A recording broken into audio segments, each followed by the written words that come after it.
And we're live. All right. Just like that. Just like, damn. What's up, everybody? We got a lot of people sitting here waiting. We got Chris Sexton, Lorga, GS Sertau, who's loving the logo, giving us some funny jokes on that. Lucas, you're already popping I'm here off in too. there. Yeah. Andy, Savage Beauty Exotics, the Herp Network. The folks from the Herpetoculture Network are already here. Look at that. Xavier Walker Exotics. Wow, look what we've done in 4 episodes. Yeah, man. A Monday morning routine for the people. Yeah. Well, it's morning for you and I. It's afternoon for Eric. True. Yeah, I just got done work, but I'm still drinking coffee. Afternoon is just the second morning, if you think of it. You know us hobbits, it's second breakfast. Yeah. Afternoon. Right. We yeah, it doesn't matter what time of day. Coffee's appropriate whenever, and so is Reptile Chat. Absolutely. Yeah. How's it going? Nothing burned down in your room this week? No more fires. Excellent. No more fires, no more melted stuff, although I get faint whiffs of it over there. Oh, really? It's just lingering? Well, the top of the fucking rack got singed. Like, there's a part where the top panel of plastic, like, bubbled up a little bit from the heat. So, like, there's this little singed reminder of, like, old rack or old tape, old cheap thermostat equals bad. It's like a math. It's a reminder. It's like a math equation just etched right into it. So, my poor Apodora. He's fine, though, but, like, man, his cage decor and everything smelled like melted plastic. I had to wash it all off. And then I put him in a new enclosure. And every time I'd open his enclosure, it smelled like melted plastic because, like, the cork hide and his plants. And even he smelled like melted plastic. I was like, this is fucked up. Oh, wow. Man. Dude, it was brutal. Like, every day I'm walking in here for, like, the first 4 or 5 days after. That's all I smelled. And it was just awful. No matter how much I aired it out, no matter how many snakes took a dump, it just reminded me of that. And is that the only time you will ever rather smell snake shit than something else? Probably. Yeah, that was scary. So I'm sure at this point, a lot of our audience, they probably have seen my posts on Instagram and Facebook about it, but I nearly had a fire Christmas morning under my Apodora's converted tub. It had a nice window on it. This is all that's left of the tub. I threw that shit away because it had a hole in the bottom. Yeah. But I do intend on setting that back up on another tub and just doing a more safe approach. I think what I think went wrong was it was an older piece of heat tape that I'd set up years ago that, although it wasn't damaged, was old. And then a cheap hydrostat, you know, that plus being sandwiched between a tub and a rack. You know, the probe was appropriately placed, still adhered. I just, luck of the draw, I guess. So from here on out, anytime I set something like that, I'll probably put, 2x4s or some sort of spacers into the tub so there's proper airflow and I can see it and easily access it and just, eliminate as many variables so I don't have any more melted tubs. But no harm, no foul. Snakes are good. That's the important thing. Yeah. Was it clear that the thermostat had bugged out? Like, did the display on the thermostat look wonky or? No, that's why I'm not sure, like, if I can really say it was a thermostat or if it was just the heat tape or if it was a combination, because the thermostat was reading where I set it, the probe was set where I needed it, and everything was running good. But when I touched the heat tape, it was hotter than shit, and I could just smell it. So, yeah. Yeah, could have been real bad. So, and a lot of folks responded to that and they're like, I had an incident like this, or a lot of people have had similar instances, and a lot of folks either because of an incident shifted or because they had heard of this happening, never went down the road of heat tape. But a lot of folks reached out, were like, this is why I do ambient heat, or this is why I only use ceramic heaters, or, things like that. So, Heat tape, it does scare me. I only use it on my quarantine stuff. And they've made it safer now. Like a lot of the newer rolls and things you buy will come with a a fire retardant layer on there, and I don't know, thermostats being as advanced as you could ask for these days, I feel like it's relatively safe. That's everybody's fear, right? You know? Yeah. It's every herper's nightmare is fire in their snake room. Yeah. 100%. Yeah. Especially when it's in your house, you know? Yeah. Well, yeah. I mean, that's the other thing. Like, that doesn't just affect me and my animals. That affects my girlfriend and all my neighbors. Yeah. You know? Yeah. The other people in my apartment complex would be quite upset if I lit it on fire. Yeah. That would be bad. Don't do that. No, That's avoid bad. at all costs. Yeah. So, and I'm hoping that that's just going to be a one-time incident, a learning incident for me. Hopefully, learning for everybody else who saw that and can take just mental notes from it and just move forward. Yeah. You know, scot-free. I don't know if you usually travel for Christmas, but maybe thank you, COVID, for being home. Mean, shoot. Yeah. For real. Luke is always looking at the positive of I'm trying. There's always a silver lining. There's always a silver lining. You know, the only thing that I had to throw out was a $25 plastic tub. So Absolutely. I don't care. I've already got more thermostats in the mail. And in fact, I ordered my hatchling rack, and while I was there, I was like, screw it, I'll just get another dual channel. So I just grabbed another one, and I've actually realized that I can phase out a couple redundant thermostats with a new one that'll leave me free to have good, reliable backup thermostat should I need to set things up in a pinch like that again in the future and not have some cheapo hydrostat. So, you know, it's I guess coincidental when I should be upgrading stuff as it is. So for sure. Yeah. Yeah. Yeah. We were talking about before we started that I recently started putting together the Yaki cage. Yes. About to get the Yakis. So first I wanted to say, like, you know, I thought about this for a while, and as you know, everybody talks about diversifying and, you know, trying to work with different things and such. And I'm like, you know, if I just get another snake, am I really diversifying? Like, I know that, you know, certain species are different and stuff, and colubrids are different than pythons and all that stuff. I said, I'm going to go extreme with this, and let's just go way out. And yeah, so I'm adding lizards or monitors, you know. Do you think your dad's recent activities had an influence 100%, on you? 100%, you know, 100%. That's so cool, though. That's awesome, man. Yeah. It's like, you know, well, for one, it's cool because now I have this thing that, you know, sort of me and my dad can sort of like rebond on, I guess, if you will, you know. Yeah. And you know, he's asking me stuff, and his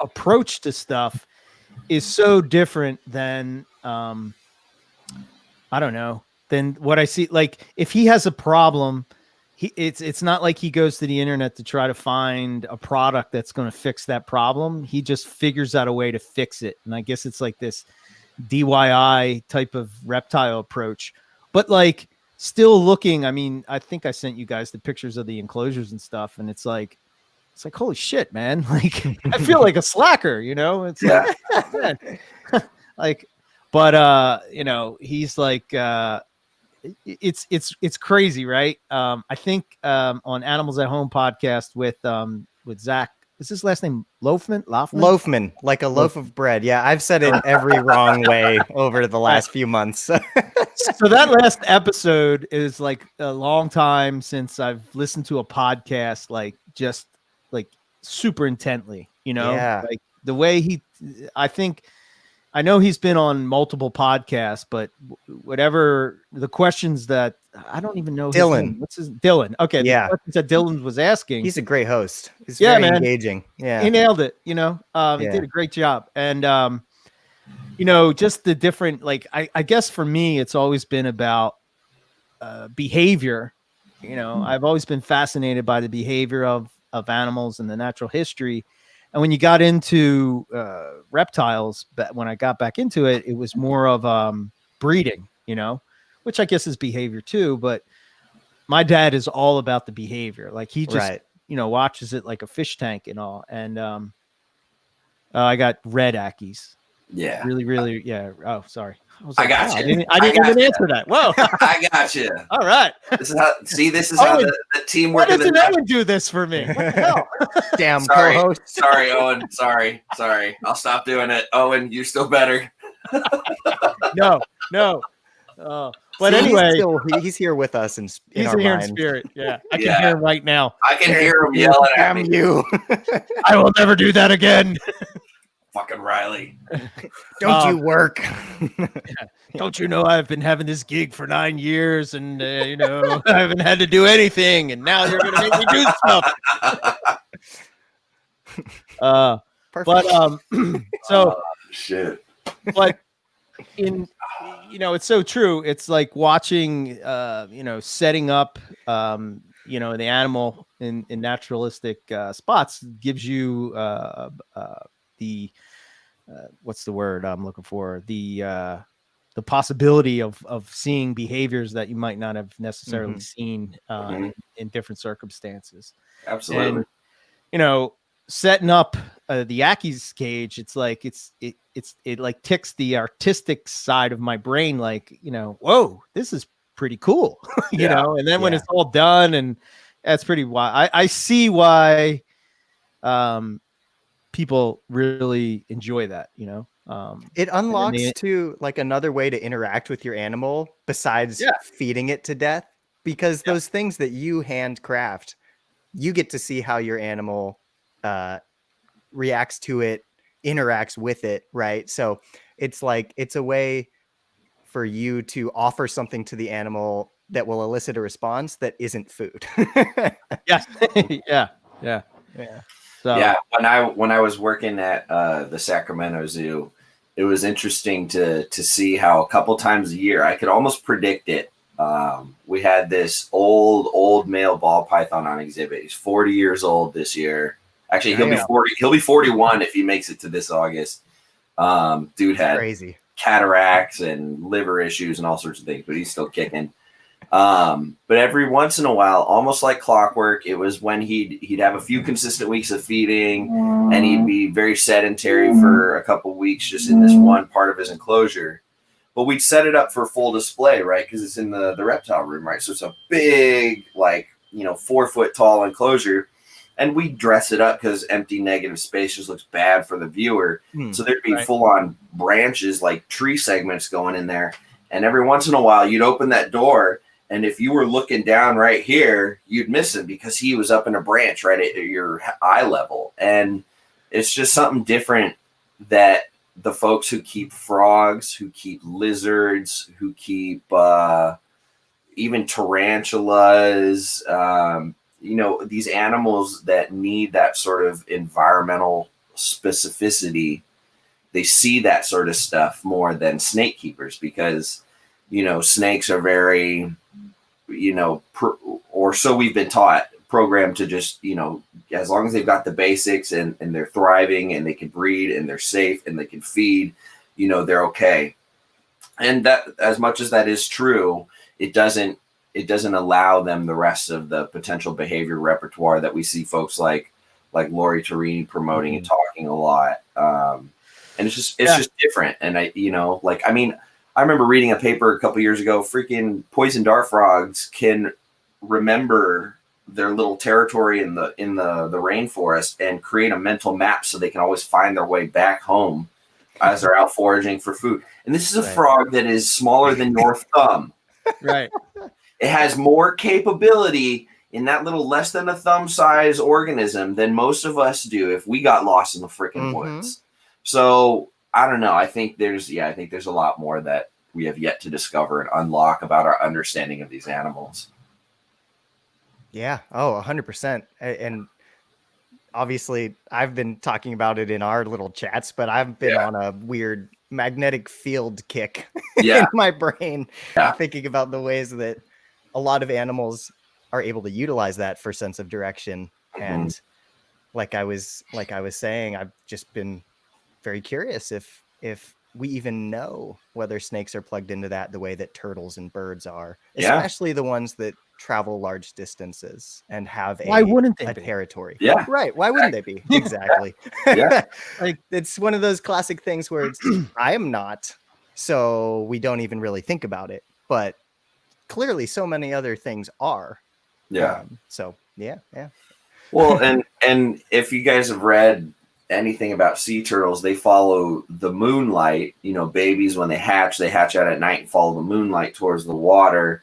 You know, how many times have you read anything about lunar importance for most reptiles? When was the last Only time? when Owen makes fun of Eric.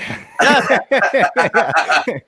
said that in year 2, and I was made fun of and banned to the corner. Go to the corner. See, to me, Moon cycle. I think there's a lot to the lunar cycles that we don't pick up on, even as people. Yes. And as far as it pertains to our animals, I don't know. I just think there's a lot It more. certainly affects, it affects people. 100%. Oh yeah. Yeah. I mean, look at werewolves. Yes. But I was going to say too, it absolutely affects aquatic life. When I was pretty plugged into the bass fishing thing, like moon was everything. When you were preparing for tournaments, you had to check the moon, see what was In up. case people don't know, Lucas is like a jack of all trades. I just can't figure out what to do. So I do everything. He's at that young stage of his life where he just tries everything all the time, you know. He's just throwing shit at the wall to see what I've never sticks. been able to grasp onto one thing.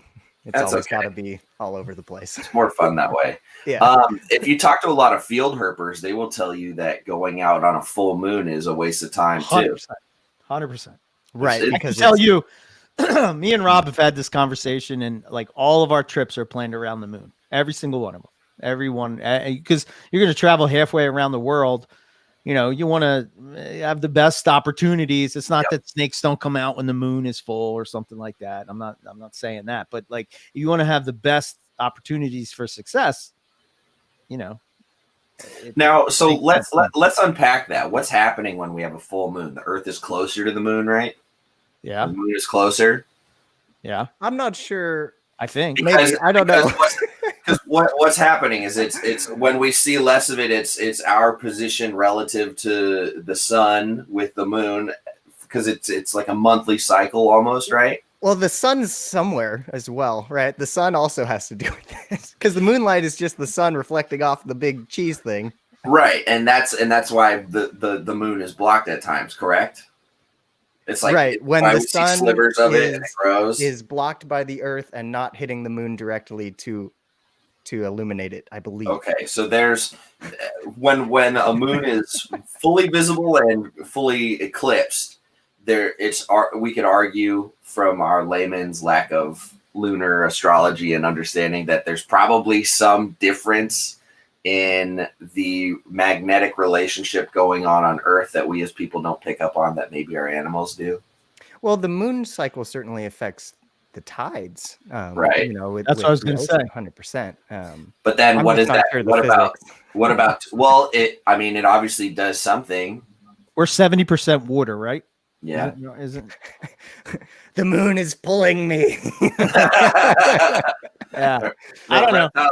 They just feel less gravity, so they're like, "Shit, we got to go underground, or we're gonna get pulled into space." I think it's so. I think it's probably. I think it's probably a mix of the fact that, like owls or, you know, predators, birds of prey or whatever would be hunting at night and would be much easier to pick you off in a full moon. Right. Yeah. So, just better visibility. I think we could all see that. That makes a lot of sense, right? Yeah. Because it's easier to see on a full moon out, right? Right. Exactly. Yeah. And when there's no moon and no stars and it's pitch black, you can't see shit. Yeah. Right. Unless you're designed to be nocturnal, you know, like a lot of these reptiles. Right. Yeah. Okay. So we've just sort of roundabout found a way to justify paying attention to the moon as far as our captives are concerned, right? What I noticed, this is what I noticed, and again, this is just my observation, so it's not saying that this is true, but like paying attention to the moon cycle for your, and I just got this from Eugene Bissett, right? When we had him on, he started talking about how his, you know, he has a moon calendar that he gets every year, and his breedings and all these things are based off of that cycle. Mhm. And I would have liked to have talked to him more in depth about it. But he was saying about how he noticed that all his animals will, well, not all, because I'm sure he had, 30,000 animals or whatever, some crazy number. But, he would notice more sheds and stuff during a full moon. Right. So I started paying attention to it. And yeah, sure enough, man, that's sort of how it works. Now, Really? that could be based around my feeding schedule, I mean, so it's hard to tell, is this the case, but I don't know. It just seemed odd that you would have all your animals shedding or in shed at this time. And, I don't know. It's just, that is certainly interesting. I think that at the very least, it can be a variable that we cross-reference our observations against, right? So like if we notch down every time we see a lock or something, sometimes we can correlate that with rain events, but maybe if we also cross-check it against what the moon's doing, maybe we would see a trend after a long period of time. Yeah, you could collect enough data to justify that for sure. Right. Just worth the thought. Yeah, the tricky part would be the feeding part of it, right? Because if you're feeding them at a certain time, then they'll go into a shed at a certain time, which so it could be. But yeah, I don't know, man. It's just, I think there's so much we don't know still. Oh yeah, we probably have just scratched the surface as far as like the collective hobby and understanding of reptiles, and what we're doing is just digging deeper and just going. Yes. Yes. I think the snakes part of it, right? It seems like that hobby sort of embraced the maybe because snakes don't have the same type of behaviors as, say big lizards or lizards. And maybe they seem more like, a pet dog or more intelligent or whatever you want to say. And like, when you look at the smaller animals like dart frogs and geckos, they lend themselves to have more of these naturalistic enclosures. So they sort of were pushed forward because of those reasons. Whereas snake keepers sort of were like, okay, I need to have this species and I really like this species. And it's just like, how can I get all of these into one spot? And, oh, look, a rack. And then all of a sudden, it just becomes the normal and it kind of works. So why push to change it? And right. I don't know. It's just like what was written in Dr. Loafman's paper. Yes, indeed. Yeah, it's really, really interesting thought. Yeah. As I look at all my snakes and racks. Snakes and racks, right? Yeah, I know. But that so I think it's safe to say that we're in the middle of a transition from at least portraying a rack system as a universal one size fits all. Yeah. As a hobby, we are at a transition. Say that it's an invisible arc of discovery and progress, and we're somewhere on the climb towards a universal understanding that although racks are suitable and work for a lot of species, there are other options. And I think actually it might have been Dylan from the Animals at Home podcast. Somebody had a discussion a while back that was suggesting how we need to, like, as a hobby, not recommend racks as the approach for keeping for new and first time keepers, but because we as breeders see that and find success in it, that's what we communicate. But we need to remember that there's this whole other way of keeping, and folks that aren't into it for the same reasons we are don't find this appealing, and they want or even need the exploratory process of dialing in a nice naturalistic cage or something. And it's very different. And I just found that very, like, intellectually stimulating to think about the way we communicate how these animals are cared for based on our needs or somebody else's. Yeah, I think a beginner would learn and grow as a keeper exponentially more by doing one really well evidence-based naturalistic setup for one animal versus getting a rack and having 10 in their first like 2 months or whatever, you know, that one. Like, what are you learning through that other than the fact that you have a lot of animals now, you know, comparatively at least. And I think too, like, I think folks need to move on and grow out of the a snake is a snake mindset. Like, we don't think of other animals that way. If we thought that all birds were birds, like, that just seems silly. Like, a hawk is clearly different to us than a pigeon, right? In terms of behavior, what they like, how they exist, what their habits are, even intelligence. I think a red-tailed hawk is probably a lot smarter than a rock pigeon. And if I was keeping a pigeon, I would keep it a lot different than I would a hawk. And I think the same can be said for snakes. Like, each one is so different from the other. And that's why, that's in my mind, why there's value in evaluating each species individually with natural history, ecology, you know, like actually analyzing how that species lives, you know, because they're not one size fits all, and nothing is.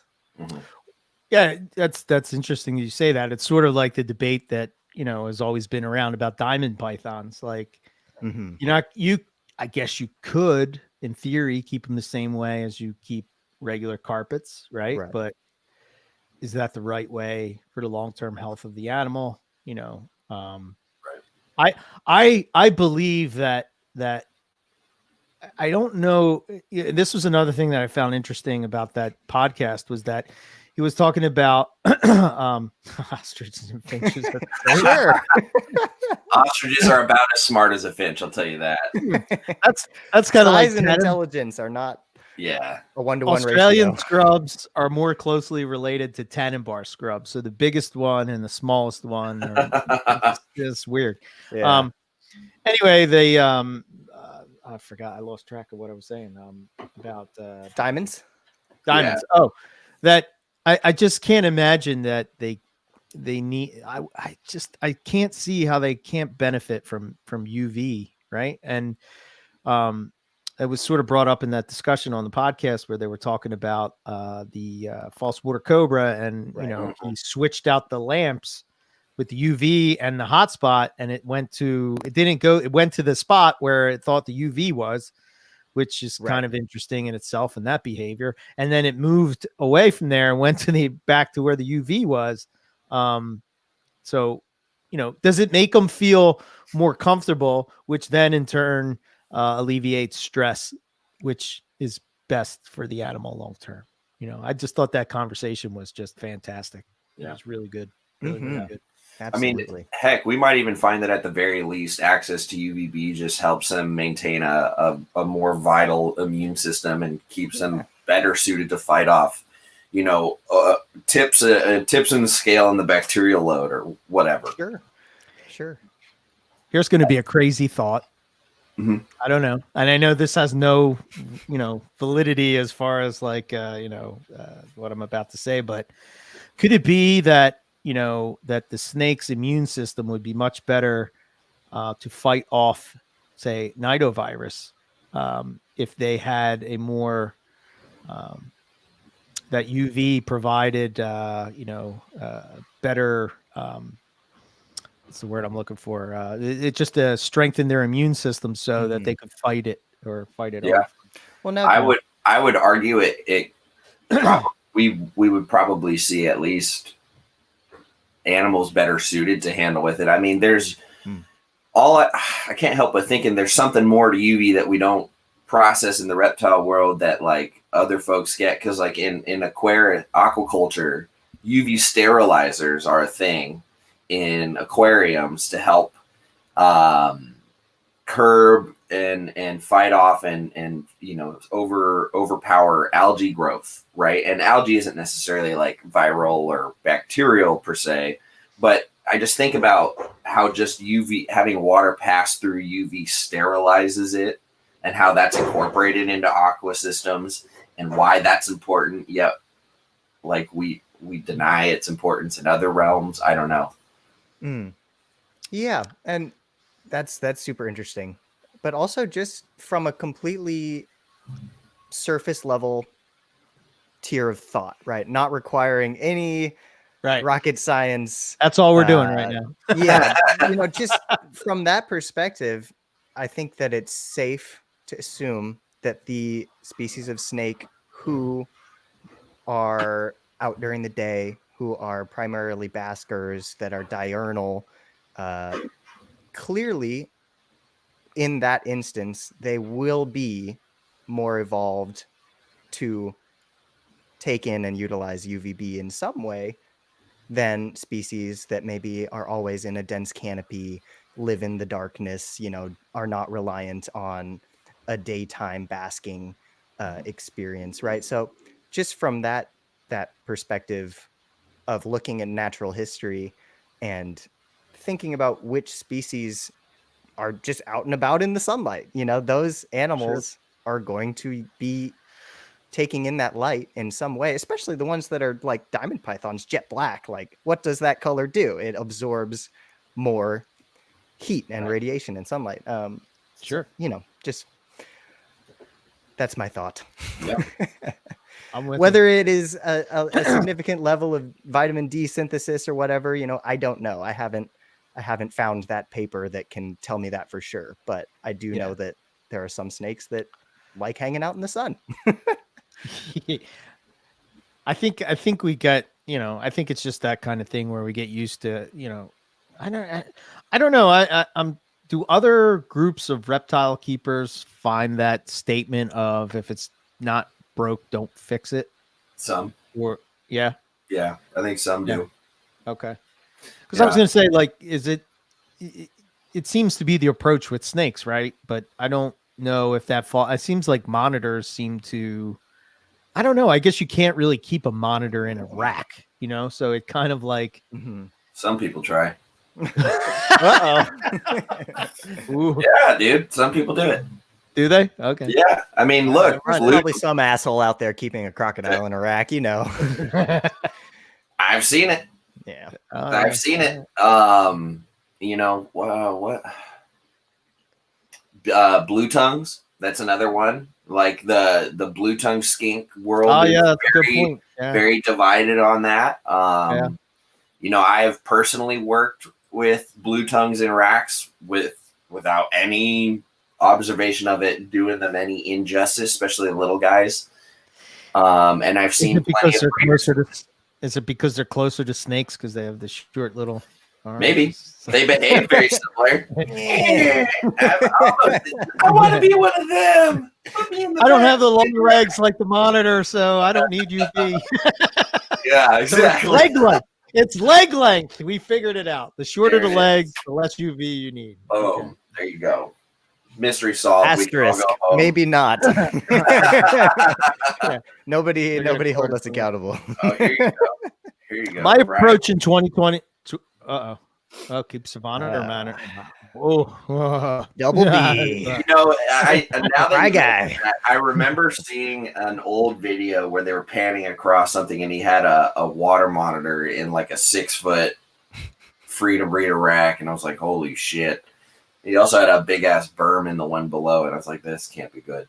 Wow. But yeah, I think that was old. I don't think he necessarily still does that, but yeah, it's I don't know. I think you could travel the world and find somebody who just does everything completely different than what we think is acceptable. Right.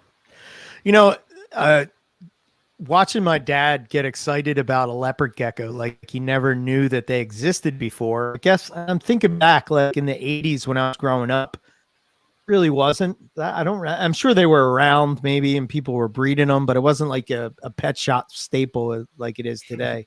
Mm-hmm. And he's just amazed by this thing, right? And I'm sitting there and I'm trying to look at it and say, like, my dad he's worked with venomous and like every species you can think of he's had, and crocodilians and turtles and all these things, and he's just enamored with this leopard gecko. And I'm thinking about it and I'm like, why is it that I think that a leopard gecko is boring? And I'm like, okay, so maybe the approach should be that, don't think about price. Don't think about anything other than what's a corn snake go for? Like $25 or something like that, right? Anywhere from Maybe. 20 to $100, 150 for the high ends, 175 for some like pied-sided blood red stuff. Right. Yeah. But your normal low like end Okatee low end is like Oh yeah, $50. $50. Okay. Yeah. So like just approach your reptile like every reptile was worth $50, Mhm. right? Every single one of them were worth $50. What would you keep? That's what you should keep. Yeah. Absolutely. Yeah. Oh, yeah. Yeah, I think that's like, I think what that gets down to is the pure essence of what you really like, which is what you and Owen always talk about on NPRs. Keep what you like. Don't keep up with the Joneses. Keep what you like. Mm-hmm. And I see it all the time at work because on the retail end of things, I the majority of our customer base are pet keepers, right? Right. Family, mom and dad, a couple kids, bearded dragon sort of thing. Mm-hmm. And every once in a while, I'm pleasantly reminded about that sort of, just genuine approach. Like there was a kid in the other day who's 10 and he knows what a lace monitor is. He knows what black dragons are, and he knows all these things. And he's enamored with the hobby and Carly, you're the worst Jones out there. He's enamored with the hobby and he loves all this stuff and he sees the advanced stuff and he sees the little things, but he still loves his bearded dragon. You know why? Because he acknowledges his limitations and how much space and time he has, and he loves his personality and how he can hand feed it, how it responds, how it runs away, how it sleeps, all these things that he finds relatable and he connects with. Mm-hmm. And he appreciates all these other monitors, but he himself was like, I'm not ready for that, and he's not looking at the price on the black dragon babies. He's not looking at the price on the leopard geckos. He's looking at the animal. He's like, well, those are cool because they do this, and these are cool because they do this. And he's like that youthful reminder of why we got into reptiles. Yeah, let me try to clarify my point again, because so what I'm saying is that I'm not saying that all reptiles should be the same price. I'm not saying that at all. I'm saying for yourself, you should approach it by looking at the reptile and just saying, like, if this was $20, would I keep it? Or am I keeping this? And let's be honest. Let's put all our cards on the table, right? You always want to be the person that's doing it. You want to be that person that, has that exotic thing, or, whatever it would be. Whether we're talking, I don't know, Boland's pythons, Borneo earless monitors, you name it. Just try to think of that animal, and are you keeping it because it has sort of a badge of look at me? Or are you keeping it because you really, really enjoy the animal? For me, I wouldn't care if carpet pythons were $1. I would keep them. I take a lot of shit from like guys like Scott and stuff that are, call them crappets and all that stuff. Yeah. And when I'm there with the guys in Australia, they're enamored with all these monitors and venomous and all this stuff. And I'm like, nah, I just like the carpets. And I guess that's the equivalent of like somebody coming to the US and being like, nah, man, I just like rat snakes and garter snakes. And I'm like, where's those garter snakes? Like, what are you talking about? Like timber rattlesnakes? No, just throw me to garters, man. And it's just, if everything was $20, I would have so many blackheads. I love them so much. But that's exactly the point. You just keep what you love. Don't keep it for the showmanship, the badge of honor, the look at me aspect. Exactly. And like, I guess for me, how I saw that play out in front of me was watching my dad be enamored with this leopard gecko. That's just like, he's got this emerald green skink, which I never even knew was a thing. Cool as shit. They're super cool. I got to set a few of those up at the vivarium. Yeah. So here's the crazy thing, right? He opens the door in the morning and the thing comes out, jumps on his shoulder. It like runs around, then goes down his back, and then jumps on the table and runs around the table and then jumps back on him, and then he puts it back on. Yeah. They're amazing. They're amazing. They're like $60. Yeah. So he just got a couple. He wanted to get, a couple of them. So he had a group. So now he has like, I think he has 1.3 for him. 1.2, right? Nice. And he has it set up in this beautiful, beautiful cage that, and again, like not, what impresses me is it's like he's not going to the internet to look up this stuff. He's just doing it from, I guess, his understanding of how reptiles works. And like I come over and I'm looking at the cage and I'm like, I said, how did you figure this out? He's like, what are you talking about? I just did it. You mean he uses critical thinking skills? God damn it. What? Yeah. It's cool. Yeah, it's just cool because I would never necessarily keep a leopard gecko, but I got to be honest, man, I'm sitting there and it's like I always say, right? If you're into a species, if you're into the species and you really like this species, you want more people to know about it, like don't knock another species, like when we first started out, it was always like this ball python hate, and not necessarily hate, not from me, maybe from Owen, but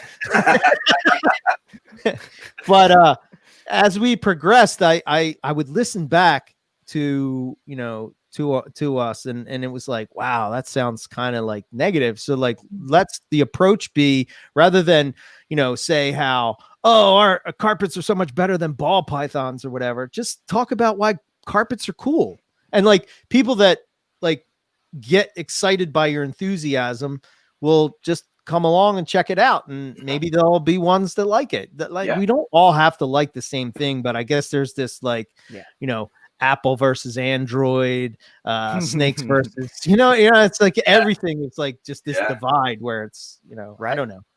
It's just, I mean, let's face it, the carpet pythons aren't the most expensive snakes that you could buy out there, so I don't think any one of us is into our species to get rich. They're not the hottest market or anything. So, but yeah, I mean, that's all wise perspective. It's really important to keep that in perspective. And I think what you just had happen to you was you accidentally recalibrated watching your dad. Yeah. And now you got Ackies coming. Yeah. I'm like, God damn it. That's so cool. I want Ackies. Yeah. They're pretty fun. They're pretty fun. So I figure if I stay within the Australia box, I'm good. Don't get a squirrel. I was wondering how we were going to cut that in. That was my favorite message. That was ever. Incredible. Yeah. Owen sent a picture, or I guess a video of his fiance's squirrel. It's now his squirrel too. I guess it's his squirrel too. Yes, adopted child. Owen's starting a whole animal sanctuary. He's got a mort. He's got a squirrel. We need to learn the squirrel's name. It's Archer. Archer the Archer? squirrel. Yeah. He called it Archer in the video. He's like, Archer. So for me, when I saw that, because I didn't know people could have squirrels, I assumed it must have been some rare, like, ooh, it's not just a squirrel, it's like a sugar glider or like a Madagascar pygmy squirrel. I don't know. There's different types of squirrels out there, full-on species and coats and color patterns and things like that. But yeah, absolutely. I said, is that a squirrel? And he said, yes. And I said, why? It reminded me of that scene in Rat Race when they were driving down the hill and it's like, you should have bought a squirrel. Anyway. Squirrels. My boss found a little a baby squirrel Pinky that had fallen out of a tree one day. And he brought it to the shop, and we put it in one of the rat bins with a nursing mom in hopes that she would nurse it and raise it up so we could have a shop squirrel. She didn't. So shop squirrel. There were some black squirrels in Santa Cruz. I don't know if that's a squirrel morph, but melanistic squirrels. Yeah. The squirrel morph is about to be the new booming market. Squirrel breeder. Philly's only squirrel breeder. Yeah. Melanistic squirrels. I want to paint for the listeners the message, right? It goes, Owen just has this video pop up, and it's this cage with a squirrel running around the cage. right? And she's running around the cage. It's like, it's like National Lampoon's Vacation or Christmas Vacation when the squirrels run through the tree. So then Riley says, "Is that a squirrel?" And he's like, "Yes." And I could just hear Owen and his pain in his voice just by his word. Just yes. Yes, it's a squirrel. And then somebody said, I don't know if it was like, I don't know if you asked another question and then Lucas comes in and he said, I actually have it here. Riley said, "So cool." Owen said, "It was in Florida and it was illegal in PA, but we got a license." And I said, "Holy shit, is that actually a squirrel?" Right. So Owen played it off because he didn't want the squirrel, I'm sure. And he was like, "Oh, you can't keep him in PA." Well, when his fiance came up, she called. And they're like, "Yeah, we'll give you a license." And I can see Owen going, "Damn it." Yes. Yeah, all too easy. Yeah, so she called. They gave her a license. Owen's probably like, "God damn it. For the love of God." Yep, there's Archer. Archer. Yeah, there he is. It's incredible. It's absolutely God. incredible. Yeah. Freaking man. Owen. What has he done? He got engaged. He got a tortoise. He's got a squirrel. Yeah. I mean, we all have to remember this is the man that walked into a Wawa with a kangaroo in his backpack. Like, that's true. That's true. We shouldn't be surprised. You know, the funny thing, when we were in Australia, right? Owen was like just as excited about the mammals as he was about the reptiles. Like, seriously, like, I mean, we were all excited to see the mammals, but he was really geeking out. Like, he's like, "Oh no, this is a red kangaroo. That's a gray kangaroo. You know, oh look, a wallaby, a wombat, you know, all these." It's just like, wow, okay, you know. Oh no. He was like really into it. He's been in PA for a long time. He hasn't gotten out much. Yeah, that's true. That's true. Yeah. The world is huge. Yeah. Get out, Owen. Get out. Oh my. Gotta love the guy, but yeah, he's a witty son of a bitch. Yep. So, we definitely have to do one where he can join us one of these weeks. Yeah. We got to figure it out because that would just be hilarious. Yeah. Maybe a Sunday one. We'll see if there's a Sunday he's off. You know, he's all stoked 1 minute. He's like, "I'm unemployed. I've been laid off. I've got nothing to do." He's making all these comments. Let me check my schedule. It's wide open. For months, I was just like, fun, like, haha, I'm gonna get him again. And then finally, like, "Hey, Owen, you want to join us?" "No, I got work." Like, work? What the hell? Yeah. And the best part too is, you know, he doesn't listen to these, so we could like make a plot. No. We could have a running joke for when he actually joins us. Yeah, something like that. Send him more squirrels. Send him squirrels. Yeah. Owen is gonna a squirrel sanctuary soon. It's gonna be a squirrel park. Wounded squirrels and rehabilitate them. There's just gonna be like fake trees in his living room. They're free roaming with just like his retics. He's gonna have I can see him now. I didn't think this out clearly. The retics got out, and it didn't end well for the squirrel. We're no longer a squirrel sanctuary, and I'm divorced. Oh man! Imagine a squirrel riding around on Mort in his house, and Owen just sitting there with a beer, like, "What? Yes, I saw that." God damn it. If you know anything about Zero, that's not going to happen. True. Zero would be on that like a freaking fly on shit. Owen's band of misfit toys, his one-eyed Maclots, his squirrel, his rescue tortoise, his weird-ass dog that eats random shit, his retics that headbutt through glass, although he got retics. So yeah, they're gone. They're gone. He's free. He celebrated that quite. I wonder what he put in those big cages. More colubrids. He's going to need them for when his false water cobra pair grows up.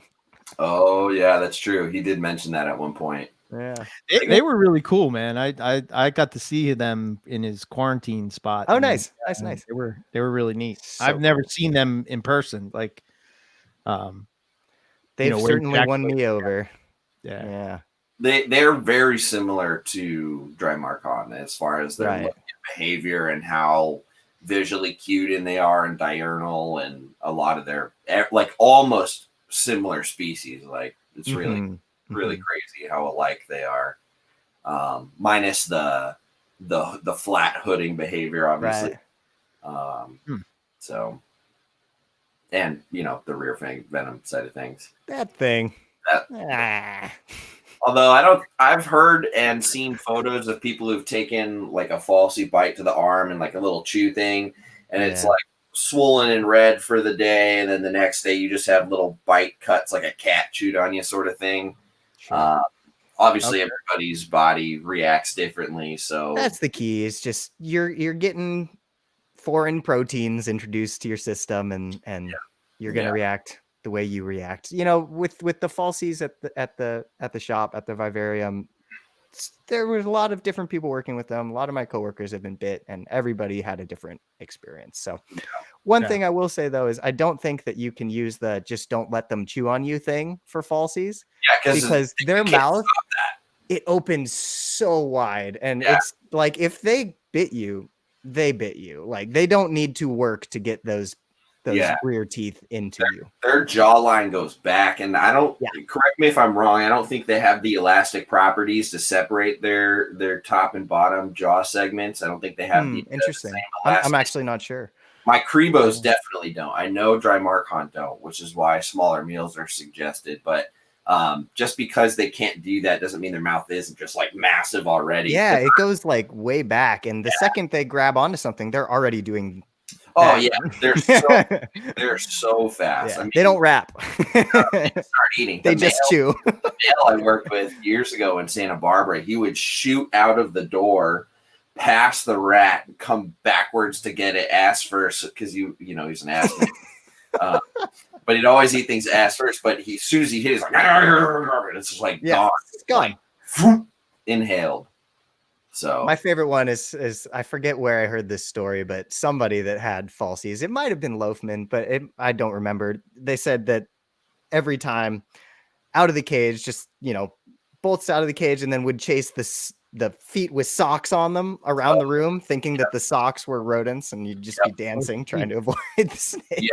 Yes. I've been in that situation. Yeah. I've had good luck hooking that snake.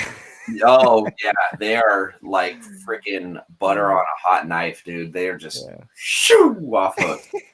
Even I'm so excited. They really test your skills. You'll get real good at using a double hook if you practice. Yeah. Really? Yeah. Oh yeah. They're good. They climb hooks. They'll they don't really anchor on with their tails too much, but they do what they want, and they'll just fly right off them at your face or onto the floor or whatever. You just have to be able to react. That's the thing. And maybe wearing closed-toed shoes is a wise protocol. My big male Cribos on the floor down here, and when I feed him, I've done it several times where I load up the rat or whatever it is on hemostats or tongs, and I look down and my feet are bare. And I'm like, shit, I didn't think this through. Yeah. And I've had to do the hot feet dancing around. He's going for my toes, and I stick the rat in his way. And I just love the visual of that. Dude, it's a very real prospect. Like in 1 second, my whole big toe could be in his mouth, and it just would be, very fun. No, not fun. I've had my thumb in his mouth before. The hides that the little door on the hide. Don't ever just stick your thumb in there and lift up for a Cribo. Oh wow. Yeah, they do that really well. Really well. It's a nice circus. I taught him that. So how are they still breeding? Or what do you? Oh yeah, what's up with that? They are so weird. They're so weird. I think they have a very, very specific window. And I was on Black Pearl's website the other day reading sort of John Michaels and his partners breakdown of how they approach breeding, and they included some behavioral tidbits in there, which I'm seeing. So they give you a lot of feedback when the female's not ready, basically. Like you'll see a lot of retic people talk about it when they throw a male and the female shrug them off and be really like noticeably like, no. And they pull the male out because he could take some serious damage if because males are going to be one track mind, right? With Right. Crebos, if the male isn't ready, he'll just think of her as food, which obviously happened when I put them in a little too early. Gave her a month off, and then I had seen some good calm behavior out of him. I was feeding them very small meals, and their just activity went down. I put them in, and there was a day, I want to say it was like maybe 3 weeks ago, 4 weeks ago, and her behavior was entirely different. And that's what I mean. Like, they're very expressive with their behavior. She, in the first intros, the best behavior I saw out of her was tolerance. Even when the male was gentle and pursuant, she Right. at best would tolerate him, but she was still like fleeing a bit. But it's interesting because I think she knows that they're snake eaters. They know that. Her movements weren't, she wasn't just running away right away. They're very calculated movements. She would wait till he like wasn't looking, and then she'd like slowly take off, sort of thing. But when she was receptive, and I did get some confirmed lockup, instantly their behavior was different. When I put him in with her, I had pulled her out and then put them back in together, and they started moving, and he started following her with a little bit more deliberation, but then she would stop and let him catch up. And normally when she's not ready, she's like rattling the tail and like doing all this very, very clear behavior that she's not in the mood. And they sort of do that anyway. So you kind of have to gauge, like, is she serious, or is this just her like filter flirting sort of thing? But then she lined up, and I saw him doing this really head down, like very side to side, very intent twitching behavior. And then she sort of just like moved into position, which she doesn't ever do, and like let him line. She didn't move, and he kind of did like a lap, got into position, and then all of a sudden she put her tail up. And at that point I let him go, and just, I wasn't concerned about him eating her at that point, and I didn't want to interrupt because they're very visually focused. They were focusing on me. As soon as I'd leave and come back, he was lined up with her. She was underneath him. She was like very tolerant and cordial, as opposed to being tolerant and trying to flee when she could. She was receptive, and it was very noticeable. Then I separated them later that afternoon after they were like, her behavior changed like 6 hours later. She went right back under the hide, wanted nothing to do with him. And then I pulled him out. And it was interesting how quick that behavior cue she gave me was, because we don't see that with carpets at all. They just sort of tolerate or go somewhere else, just rest. And so then I gave her a week off, actually 2 weeks. The male went through a shed, a very long shed. And I was worried I was going to miss her window because he was taking such a long shed. He finally sheds. I put him in and did the same thing, took her out of the hide, sprayed it down, put them back in together. And she was instantly not the same. She was like, nope, I want nothing to do with him, hiding, running away, rattling the tail, fleeing from him like the first times. And so it seems to me, and I guess if I get eggs out of her, whether they're fertile or not, I'll sort of confirm this, but it seems that they have a very narrow fertility window for the females anyway. And it's earlier than pythons. It's definitely in December, in like, just, I don't know. Everything seems like if they start cooling early, they breed early, as far as my sort of clock with everything here is. And I don't know. I think she's gravid.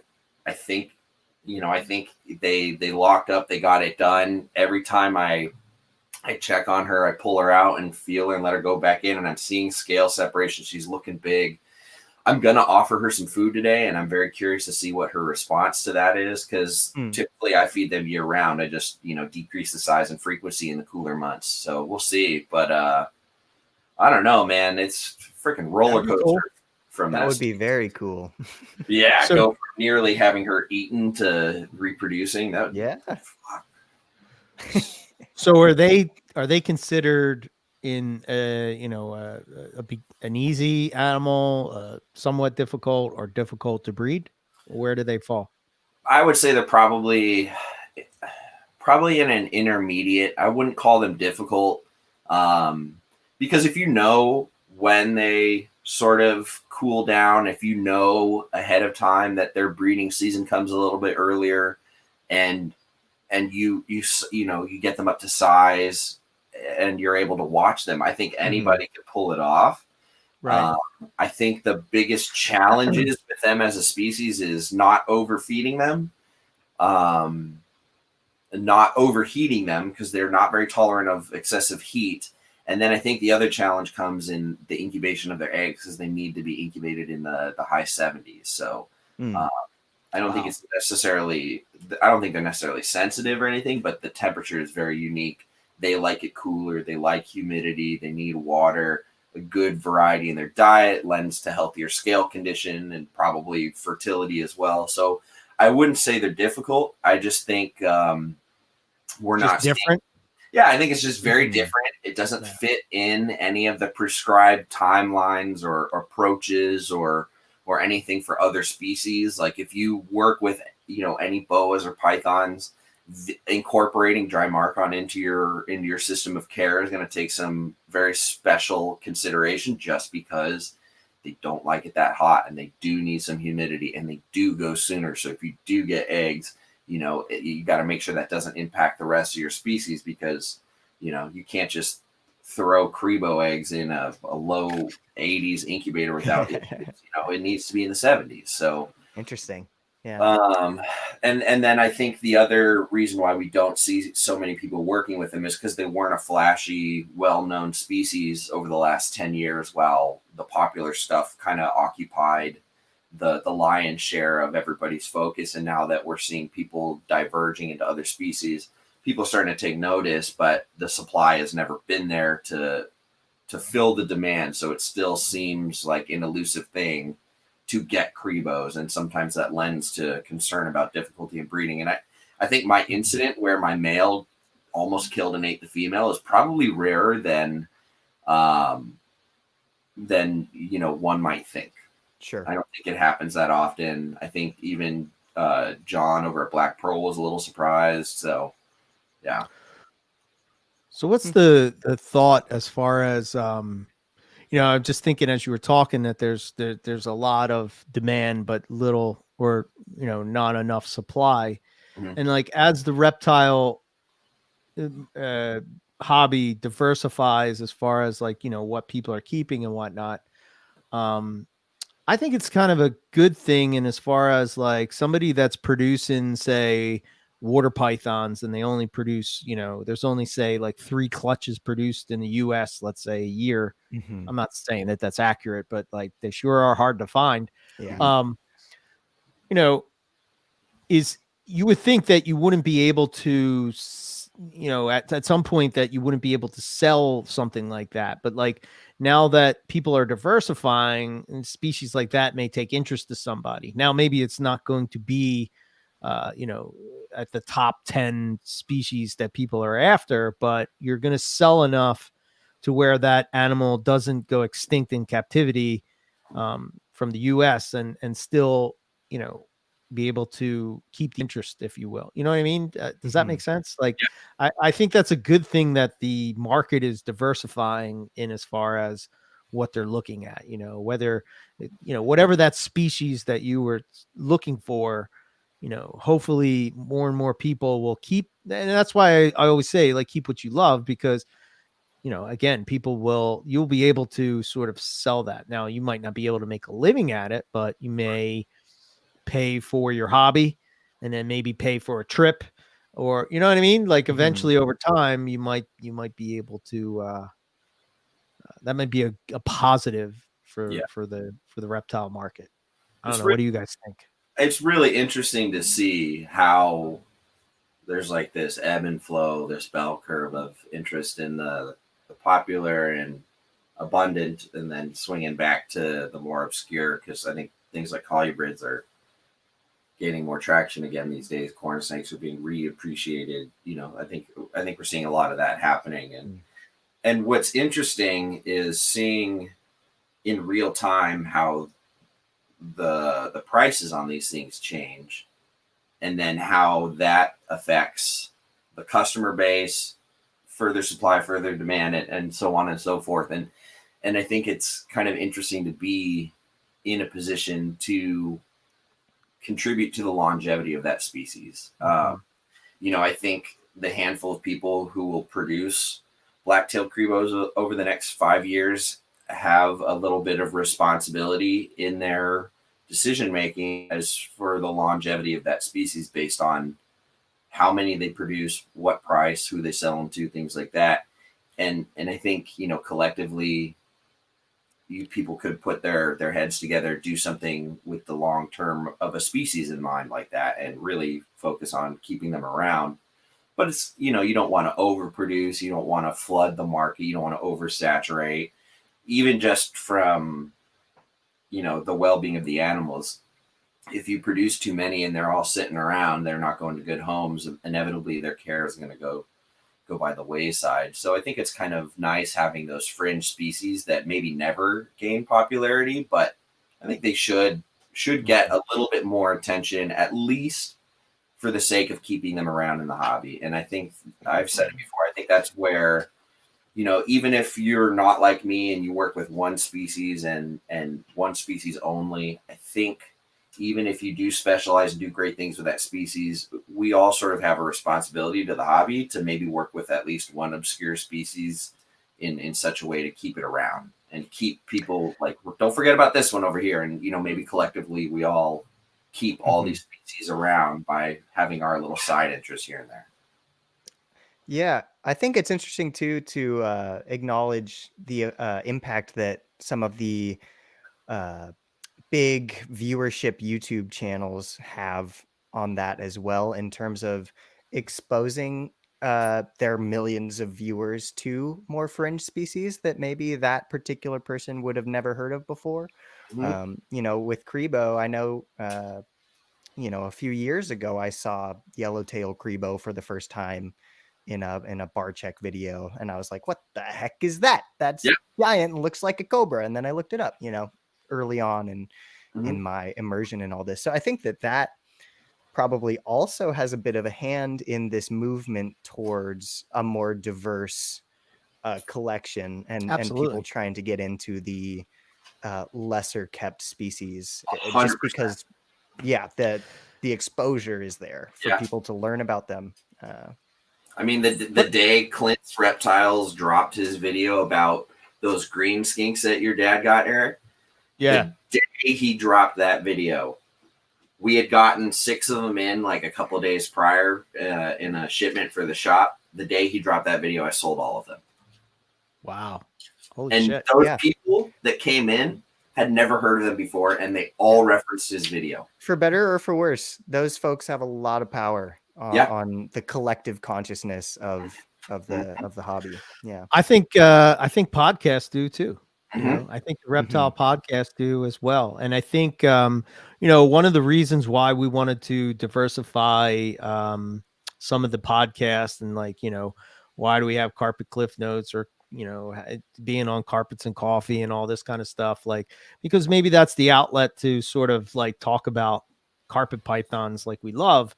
And then, you know, exposing people on their main platform, Aurelia Python Radio, to, you know, to be able to expand a little bit out, you know, and talk about things that we don't necessarily talk about all the time, you know.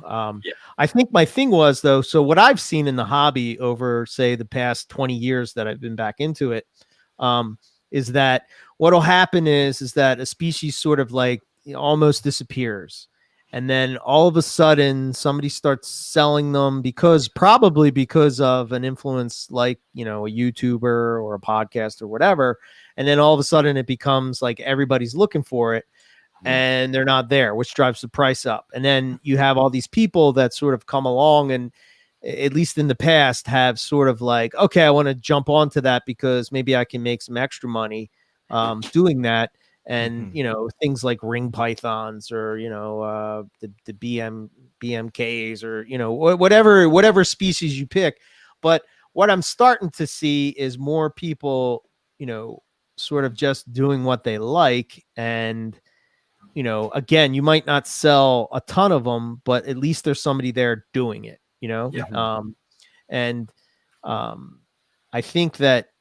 I think sometimes people, you know, I used to equate the idea, whether you say a morph whether you say an obscure species, to me, it's the same idea, right? You want what you can't have. You want something that somebody else has that you find cool and you want it. So it's the same, at least in my brain, it's the same thing that drives me to want to work with that. It's like, oh, if I had this, I would be cooler, or if I had this morph, I would be cooler. If I had this species, I would be cooler. And people would think I'm legitimate, rather than, I don't know. I just don't see the difference. Am I wrong to think that way? I mean, so I think sometimes the obscure species is a great in a concept that, they shouldn't be lost and all this stuff. But like at the same time, I think at least for us, I want to try to portray this animal in a positive way, tell you about the pros and cons, and sort of say, okay, if you dig this, it's cool. But if you don't, doesn't mean you have to get this species. Yeah. If you don't get anything for the sake of just having it, right? Or like to try and up your street cred, if you will, because if you don't love it, you're going to burn out, and who suffers? The animal suffers. Yeah. And I think if there was more people diversifying, and even if you're just working with, say, false water cobras, right? If you're just the only guy that's working with false water cobras, okay. So we know that false water cobras are going to be out there. I think that the responsibility you have at that point is to sort of like, why do you like false water cobras? And even if you don't have a podcast, you go on to a podcast or a YouTube channel or whatever it would be, and tell people why you find the species fascinating. And there's going to be, say 100 to 1,000 people that say, wow, man, that guy really inspired me, or that girl really inspired me. And I'm going to go out and I'm going to research a little more into false water cobras. And then like, you may say, I really like this species and I want to give it a try, or I don't. And you move on to the next one to see, what you like or what you don't like, if that makes sense. Absolutely. Yeah. There's a lot of supreme value and being honest with yourself about what you like, regardless of what outside influences tell you. And there's nothing wrong with using those outside influences to calibrate and find out where And it was like when we chatted with Garrett, I don't remember if that was a week or two ago, whatever that was. Like, I finished that session feeling extremely inspired about animals. Sure. But I didn't want to go buy a Kalatoa Super Dwarf. I wanted more of my stuff. I was like, he loves Super Dwarfs, and I love Womas or whatever, blackheads, so it's like I could absorb that energy from him and feed off of his wavelengths of passion and excitement, but apply it to what my species are. Instead of saying he likes those, so I need those. It's like, so for me, when I was getting into pythons and like wanting to diversify my collection, right? I would go over to Matt Minatola's house and look at his stuff, and he would show me, look at this. And I would be like, wow, that's amazing. That's really cool. And I really dig this look, and that's awesome. And, he would go on and say, oh yeah, the cool thing about these and, is this, and you can't breed, and you're going to get all these different outcomes, and the genetics are kind of up in the air, and all these different things that are like, oh wow, that's really cool. I tried them out. I don't like short tails. Like, it's not that I don't like the species, just they don't work for me personally. They're not your but snake. I love what Matt's doing, and Matt's the same way with carpets, right? He has two, one for me and one from Owen.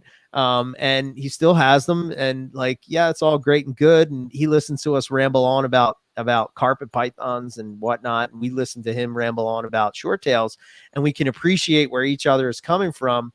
And sometimes I even learn to apply things that he's talking about. With I guess it's similar to what you're saying, Lucas, is like, although we might not be working with the same species, I can apply what you're doing, and I can say, okay, can I work this into what I'm doing with my collection? And I think absolutely my best relationships with herpers are 9 times out of 10 people that don't even keep what I keep. It's like they don't, like me and Rob. Like Rob, he had carpets, he sent them to me. and like, he sent me things and I'm like, meh. I remember he sent me rosy boas and stuff. And I'm like, Mhm. I mean, they're awesome animals, but Yeah. it's just not for me, man, I had the same experience with rosies. yeah, I want to like them. I They're shouldn't say I wanna beautiful, like but they're I not my want to snake. like them to keep them, right? Like I do like them, and I would love to see them in the wild and all that stuff. But like when you, I don't know, you try it out and it's not your thing. There's nothing wrong with it not being your thing, And Exactly. Yeah. yeah, What would be wrong was for you to know that it's not your thing and keep it anyway so that you can tell people you have it, but then like you're not invested in the animal, right? Like, are you really anyway? Yeah. Like, yeah, hey, perfect. It becomes a chore. Living yes, things shouldn't be a chore, especially when they have no say in the matter. right, 100%. Yeah. Yes. Yeah, there's a lot. Well, that's a good question, Riley, that Summer just threw at you. Yeah. This is something that I struggled with too, so I just How quit. to navigate working at the reptile shop. Disease, I got scared and quit. That's what I did. what precautions, et cetera, do you take? That's a great question. I actually learned to pay attention to this when I was first getting into zoos because, in 2012, when they hired me on full time in Santa Barbara, maybe it was 2011, I don't remember. Oh, sorry, I got distracted. Crebo's looking at me. He's just staring at me. I'm like, what the fuck? Give me some food. Yeah, I remember asking my animal care director. I was like, hey, I know we're really good about quarantine with new animals and cross contamination, this and that. I'm starting to collect reptiles at home. Do you have any recommendations, or would you like me to do anything in particular because I have reptiles at home and I'm coming here to care for the reptiles here? And ultimately, what system I came up with was understanding how cross contamination happens, and mainly with ectoparasites, it's contact based, or with viruses and diseases, it can be contact based or fluid transfer, things like that. So, learning proper quarantine when we bring new animals into the zoo and how we separate them in an entirely different building. We don't interact with them till the end of the day or have people interact with them that aren't going to interact with the reptiles. You start to see how you can put these procedural barriers to prevent cross-contamination. So for me, I don't come into my reptile room here in the morning before I go to work other than to like turn lights on. I don't do any spot cleaning in the morning. I'm certainly not messing with animals if I have any in quarantine. And then I go to work and do my thing. And then when I come home, before I do anything in here, I'll fully shower or at the very least change clothes because I wash my hands throughout the day a ton. So I know my hands are clean, but I will purposefully make sure that I have like clothes that I wear for work, clothes that just whatever, street clothes. And I just try and not come into the reptile room after being at the shop. Now, the challenge is in reptile shops, it's pretty much impossible to quarantine. Mm-hmm. So we sort of treat the collection as two groups. We have our breeding collection and stuff in the back, and then we have the retail collection in the front. So you'll never execute perfect quarantine without separate buildings, separate days, full suits, like separate, like air ventilation, doing intake exams that require blood testing, nido testing, fecal sampling, crypto, and then you do that over the course of however many months, and then have an exit exam that also follows up with another round of blood sampling, fecal testing, all these other things. So, I mean, what I'm saying is proper quarantine is pretty much impossible unless you work in a zoo and have extra buildings and all this stuff, and a lot of money. But yeah, it comes down to being conscientious about cross-contamination, and the more you can do to limit that, the better you and your animals will do. So, yeah, absolutely. Yeah. That must be a struggle for a lot of like, say, big breeders, that breed on like a large scale, right? And like most of the people that they hire, I would imagine, have some type of reptile in their personal life, or why would they? It's not like, I don't know. I just don't see somebody like saying like if they can choose between working wherever that they're just going to sign up for working at, I don't know, whoever, whatever big breeder that you want to say.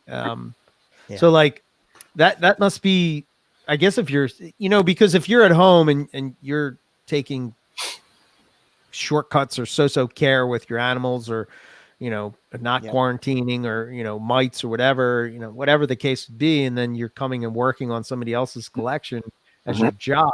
Yes. Like that. Wow, I never thought about that. I was actually just talking to Dr. Loafman about this yesterday, this kind of thing. Oh, really?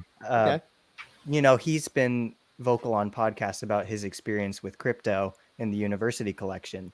And without going into details about it, that came from somewhere, and that somewhere may have been a student, and it's this kind of thing, right? When you have ins and outs of your collection, and people that are drawn to something like working for a facility, working for a reptile shop, probably, like you say, have their own stuff at home because that's the passion, Right.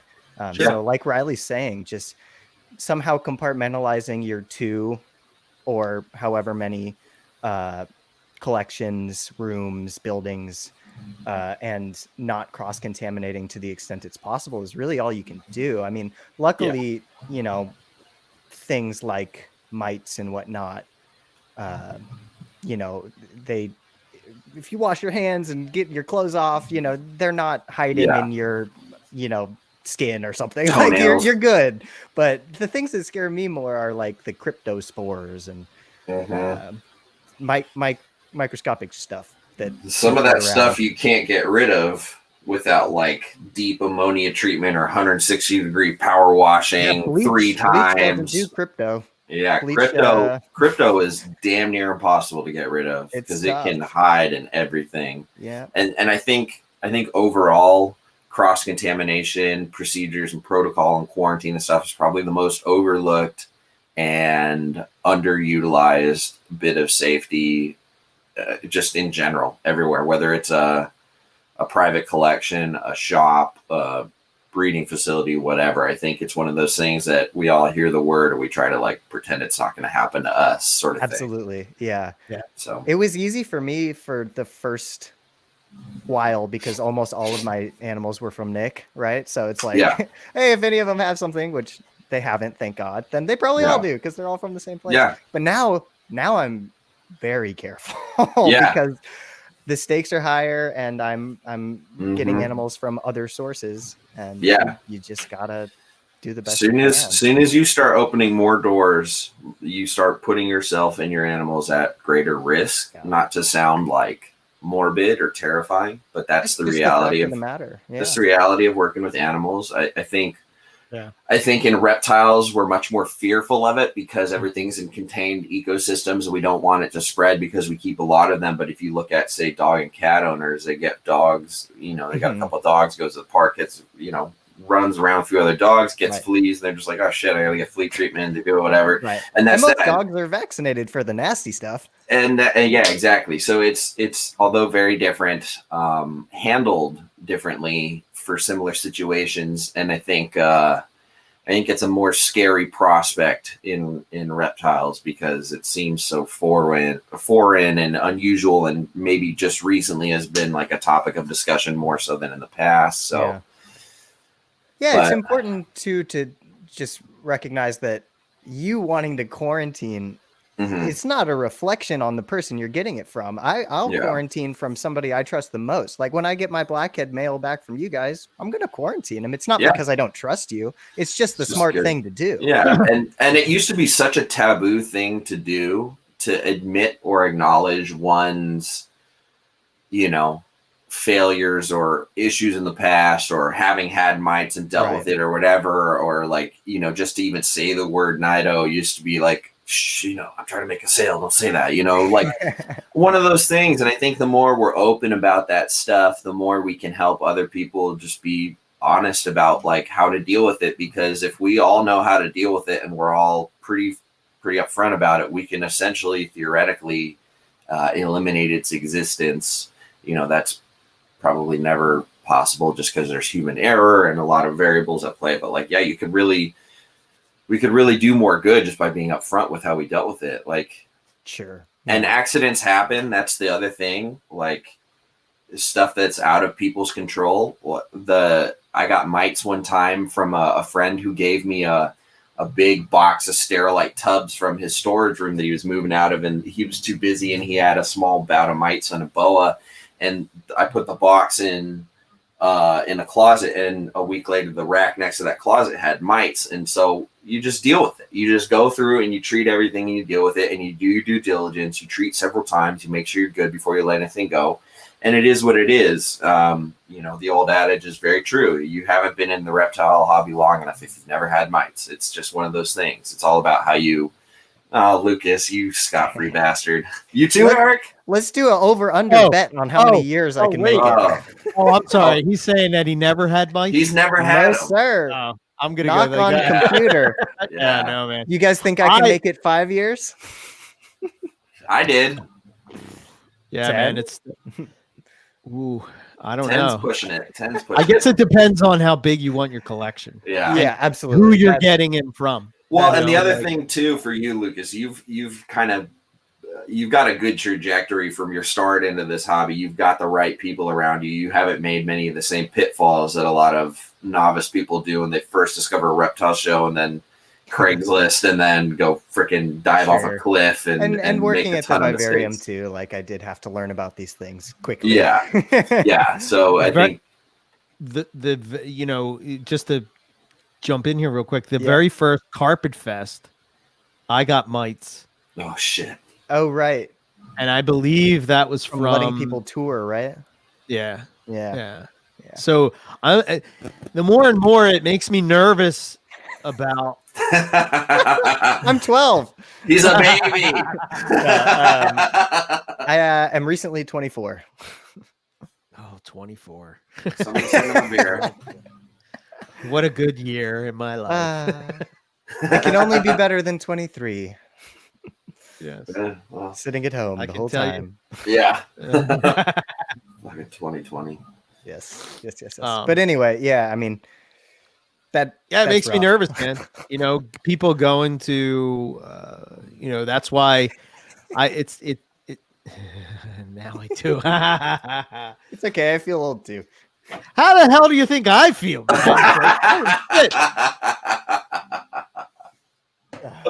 All you young people not even touching 30 yet, and it's just like, I feel old.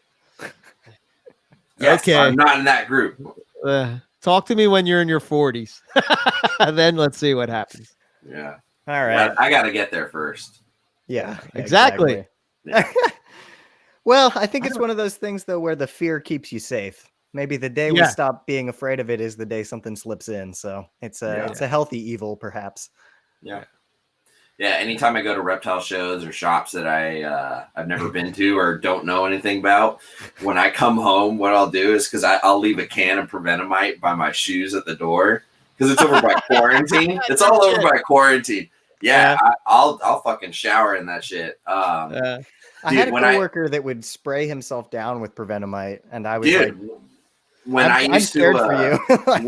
So for the Pomona and Anaheim shows down in SoCal, they happen twice a year. We used to always, at least one of the shows a year, go to Prehistoric Pets afterwards on like Sunday and like, go hang out there and see Jay and all the retics and stuff. And that place is disgusting and filthy. And like they breed fruit flies as much as they breed retics there, and like in the retic cages, like, and it smells. The ammonia burns your eyes. But anytime I would go there, I would bring cans of Prevenamite. As soon as I walked out the door, I'd get in my car, I'd spray myself down, and fucking hotbox myself with Prevenamite in my car. Oh my god! Because it was like. Dude, you can see that shit crawling in there. You could just feel it on you, and then you walk out. And like I've known people that have worked there that have been like, yeah, that's a safe protocol. Once you leave that place, I'm like, fuck that. So I know everybody loves Jay and his crazy antics, but that place is disgusting.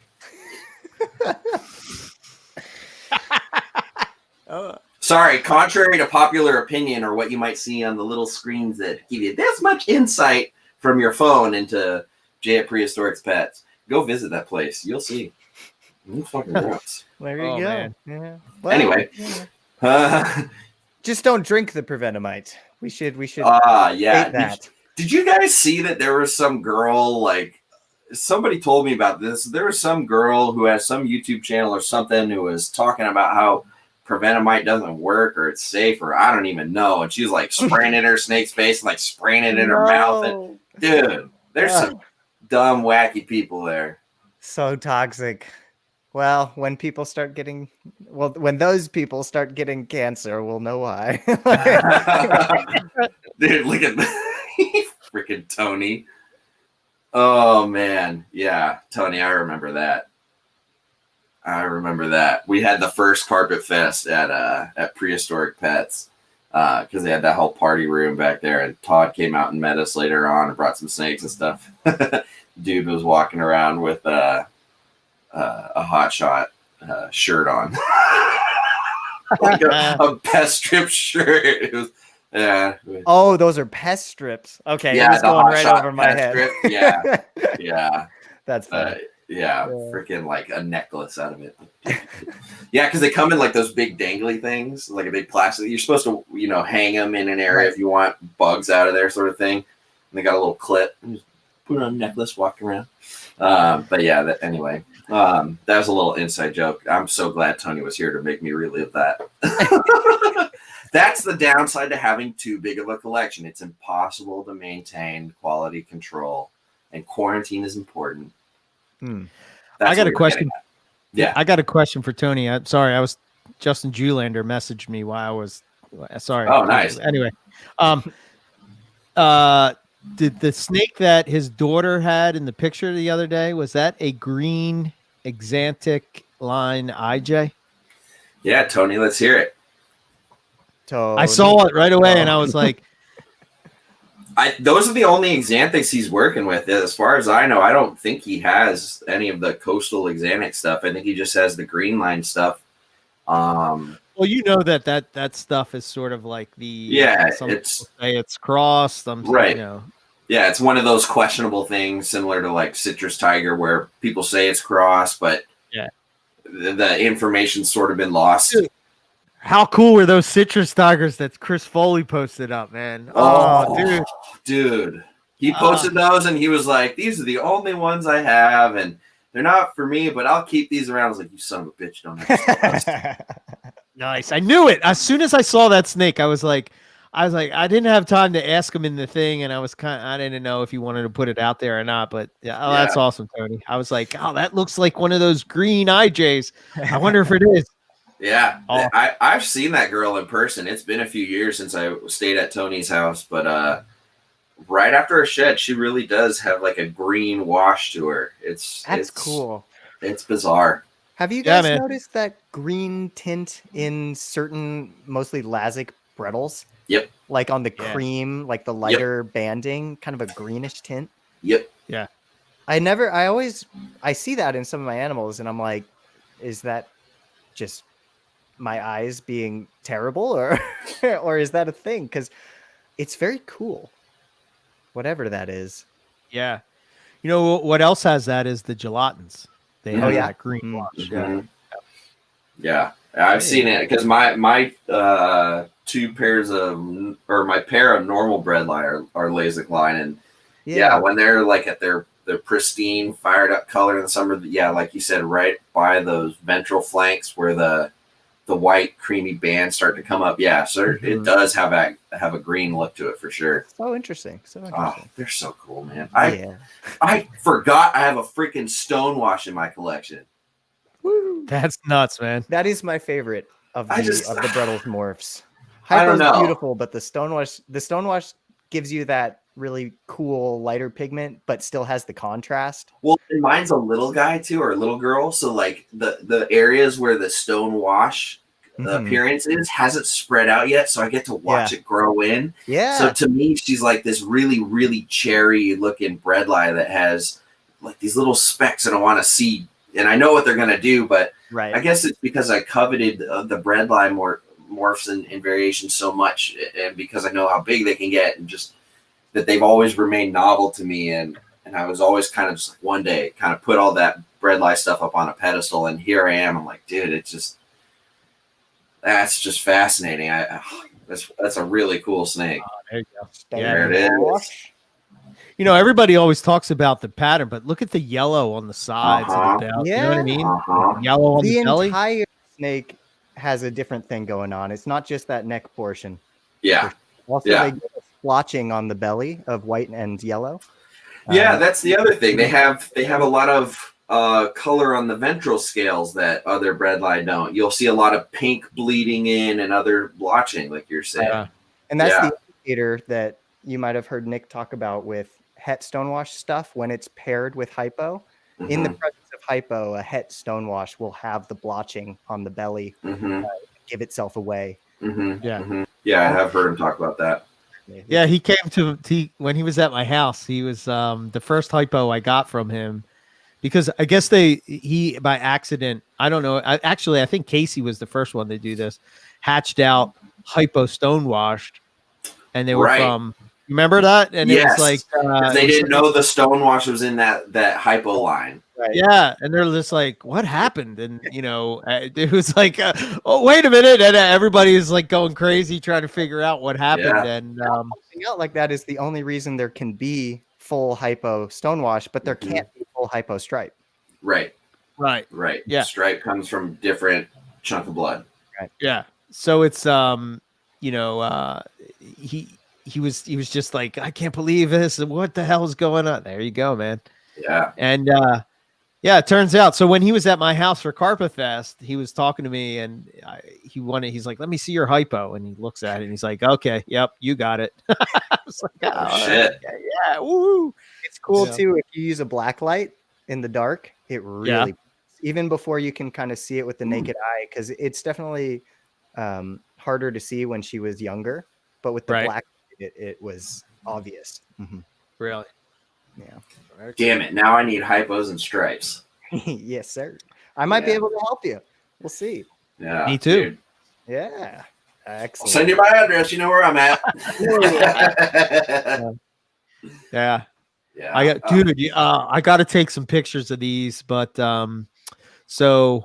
let me go back to the citrus tiger thing. It was like when I saw Chris posted up those pictures, it always fascinates me, so that I think, like, Will Bird and his idea of genetics and all that kind of stuff may be a bit off, and he thinks everything's a gene and all that kind of stuff. And I know he gets a lot of people that don't necessarily agree with what he's saying. And I think he's not necessarily wrong, but it's just in how he's saying it, right? I guess maybe. Anyway, the citrus part of it, I think, is what he's referring to, of the look of what I have in my adult female, my main girl. You have it in your head albino girl. Owen has it in his head albino girl. And I was showing you guys I think I sent you guys the pictures of this pair that I held back from the last clutch that I did of citrus tigers. The one looks just like the mom. The other one looks like a striped jungle, right? So they're like, it's like, I think what he was saying is what that citrus is that the one that looks like my adult main female, right? They have like this orange yellow tone to it, and they're very bright and vibrant. When I look at Chris's animals, it's going more towards like what a tiger carpet really would look like, right? It's going more towards those khaki colors and whatnot. It was just like kind of fascinated me that, like, okay, I get what Will was talking about as far as the citrus, because he's hatching out these different animals and they all kind of have this, but this one over here has this certain look. And I can tell you when they hatch out of an egg, I can look right away and say, that's the look, because then they get that orange yellow and the dorsal stripe. They get the gray, they get this solid black outline that goes along the side. Then they got these portals, and they're usually like a different tone of yellow, if you will. And they're surrounded by this gray, black, fishnetty pattern that, dude, I just love those snakes, man. I That's just love them. awesome. I'm looking right at my female as you're Yeah, describing that. I'm like, yep. Yeah. Yep. You know, it's so cool. Dude, she might be my most anticipated clutch of the season as far as the carpets go. Like I've always said, I produce whatever I love, so like everything that I produce is anticipated. But like that one, man. I mean, it'll be interesting because it'll be a dilution of that citrus tiger blood, right? With the Darwin blood, right? Right, there's a lot more in there, but it'll be cool regardless. I'm very excited. So she's looking the goods, man. They've locked a ton. She's hugging the glass where it's cold. She's I think we're good. Nice. Excellent. You're probably going to hit that before I hit that because I'm not seeing a whole lot of I don't know, a whole lot of action from my pair, but we'll see. We'll see. You know. I'm just excited to see it.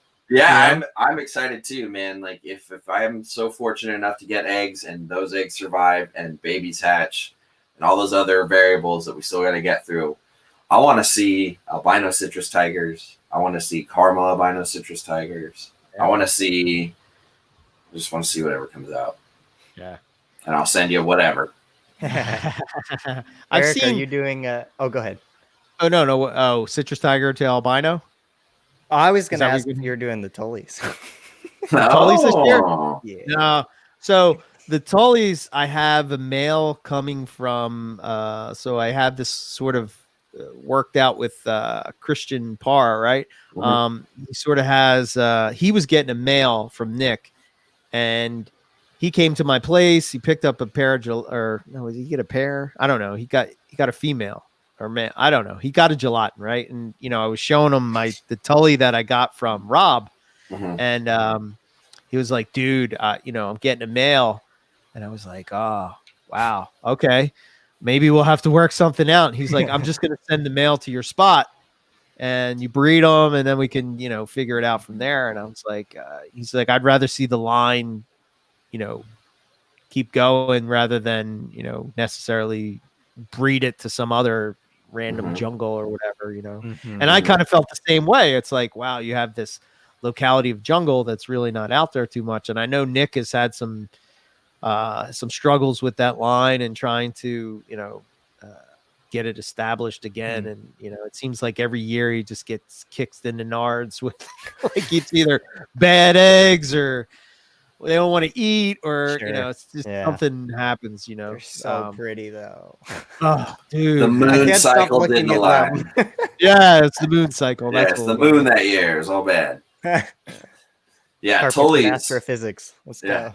Tullies are badass. That's like the one naturally bright and striped line that, as much as its value is in keeping it around and pure, I would love to throw some of that in my striped jungles. Oh hell yeah, man! Yeah, that one. You sent a photo of that one that you're getting. That. Well, I have that girl. That girl's here. That girl's nuts.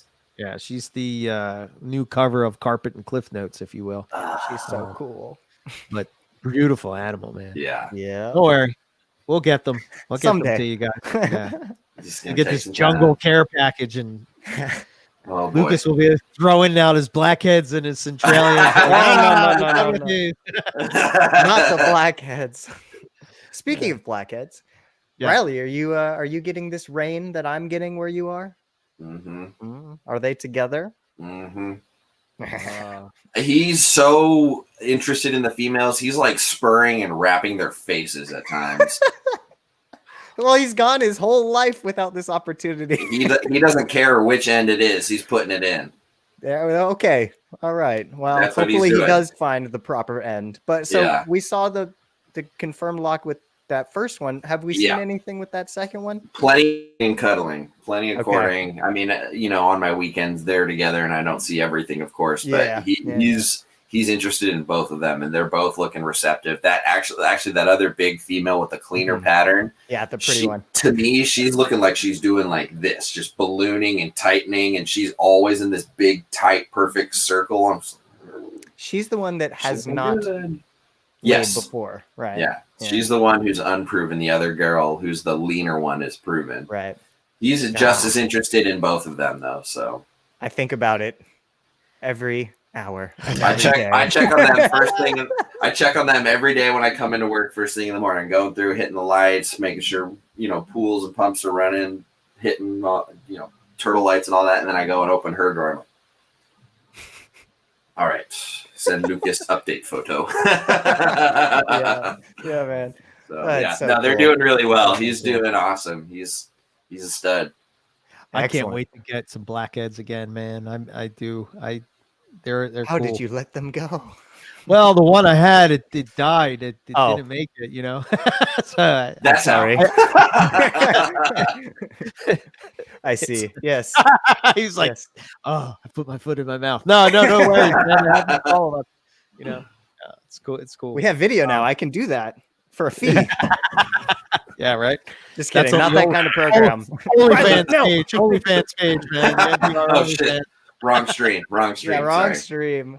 But it must be, I can't wait to hatch out something different than a carpet, because I don't know. I see those little black heads popping out of an egg, or those little orange heads from Woma's, or some kind of Antaresia or something. And I'm just like, I can't wait to see it. And then, now that I've gone down this rabbit hole of, Australian lizards, if you will, you start to look at stuff, and I'm looking at, somebody hatched out a Boyd's forest dragon, and man, if that thing didn't look like a dinosaur, I'm just like, wow, that thing looks like a dinosaur.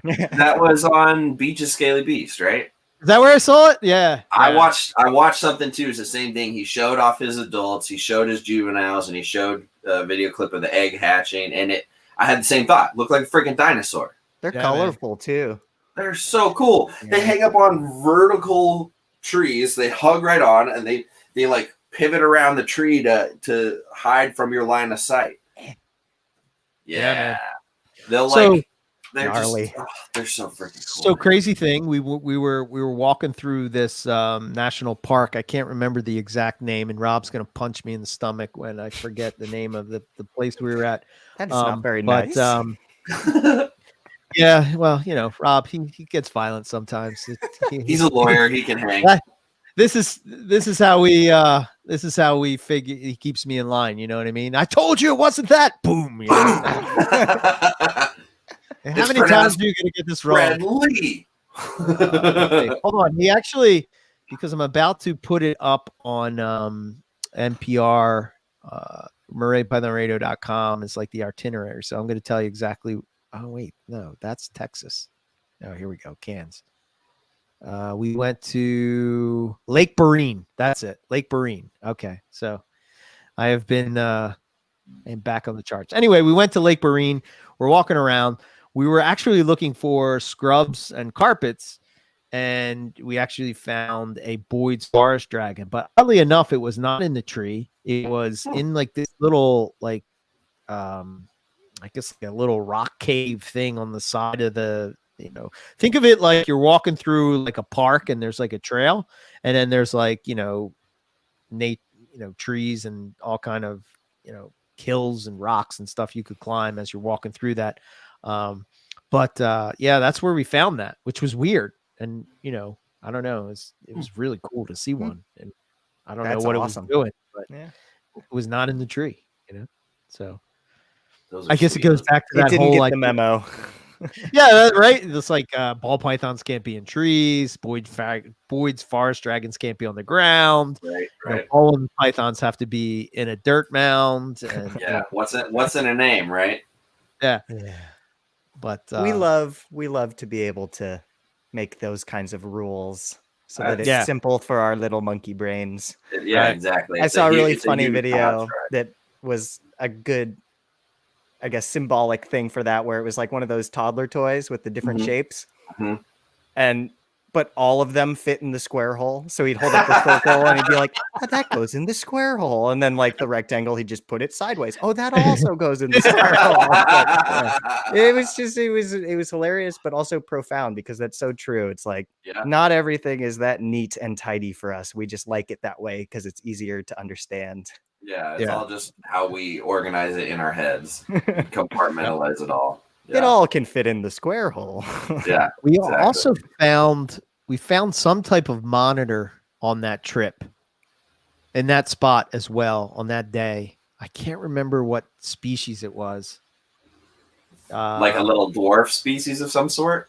No, it was a smaller species, but it wasn't a dwarf. It was just a small version. I want to say, what would be up in cans? Like what monitors would be up in cans? I'm on it. Do they have sand monitors up there? The Flavorufus or the Goldie Eye? I don't think so, right? I think so. No, I don't think so. Cans. I can't remember. It wasn't like a Bell's monitor, Bell's phase. Not a lace. Blacktail? No, not a lace. Pilbara. Nah, not Pilbara's. Kind of had like almost like a water monitor type of dotted pattern on its back. Oh, like a peacock monitor? Spotted tree monitor? What kind? Spotted tree trees? monitor, perhaps? Perhaps. Yeah, maybe. Ridge-tailed monitor? I Those only would be know your what's the scientific name. Varanus scalaris? That's it. Ah, thank you, Yes. Google. Yes. Varanus scalaris, huh? When I talk to Rob, he talks to me in scientific names and not. It's in- easier that way. He doesn't talk to me. It's true. There's Talk- less confusion. Yeah. Common names are a dime a dozen, especially like in frogs and tarantulas. There's a million common names for it. That's going to be a push that I try to do on NPR going forward in 2021. More Latin? Talk more Latin names, less. What's his name? Reptile Gumbo is gonna. Yeah, that kind of. Nice. Yeah, Purdy. those guys are. They're gonna be yelling and screaming as we talk in scientific names. Oh yeah, good. James is a freaking James doesn't teacher. like it. James is a teacher and he hates being smart. It makes no sense. The guy's such a negative, anti-learning person, yet he's a freaking teacher. Excellent. Yeah, Good. I love when he bats down even the attempt at getting the Latin names. Whereas I'm on the other hand, I'm like, I don't even remember common names for these things. I have to actually pay more attention to the common names. So a lot of people that come into the reptile shop and they're like, "What's that?" And I spat out the Latin name, and they're like, and I'm like, "Oh shit! It's what the hell are those called? It's a freaking." It's a Euromastic. Sorry, I don't know. You know what I mean? Like I don't know the names of these things. I know the Latin. So yeah, I have to bring it back to common speak sometimes, but I don't like it. Yeah. Did you guys see that meme that somebody made a few weeks back making fun of the whole Breadly thing, where it was like, okay, if it's Breadly, then what about King Horneye? King Horn. Yeah. That was funny. That made me Being laugh. horny. Yeah. Well, was a you good know, one. we have so many. Well, I'm sure the Latin rules are consistent, but we as people botch them. But like when things end in two I's, I've always pronounced it as EI at the end. When it's just a single I, it's just E. But Breadlie, we call it Breadlie instead of Breadly because it sounds unusual. But then, what's like Stokes, Gurnia Stokesii or something like that? There's like a lot of these double I's, but we don't always consistently do that. I don't know. I just feel like Latin has rules that are very straightforward, and if we just paid attention to them, this would be a challenge. Yeah, I was saying to I was talking to Rob, and I was like, I think I'm gonna have to like go on to like some kind of like class for Latin. Yeah, like I'm gonna have to do it. I'll be driving, and my wife's gonna be listening to Rosetta Stone for Latin, and she's gonna be like, "What the hell are you listening to?" Yeah, That's quiet. awesome. And then everything's got to go to the metric system and Latin. Yeah. That's it. 100 That's centimeters. another one. Yeah. Yeah. You know, Or when they start Celsius. saying about kilometers and Celsius, and it's just like, Oh, mm-hmm. Yeah, 20 centimeters by 60 centimeters by 100 centimeters. You're like, what? Tell me. I'm gonna- Foot. oh, it's a box. I'm gonna have to start thinking in Celsius and figure that out, because I think a lot of the papers for grad school, it's always Celsius. Even Loafman's paper was Celsius, and I had to Google it. It's easy. Just remember 30 is like 90, and you're good. Okay. I think 27 is 80, and there's your breakdown. Right. If you Yeah. say so how do Australians say albino? Albino. Albino. That's it. Okay. One eye. So if they say albino, you call it a toffino. But we do call it a toffino. Don't we call it? Isn't that Gene called that's true. a toffino? Yeah, that's true. Maybe the Australians were right. and Candino. We don't call them we don't call them Candinos. Right.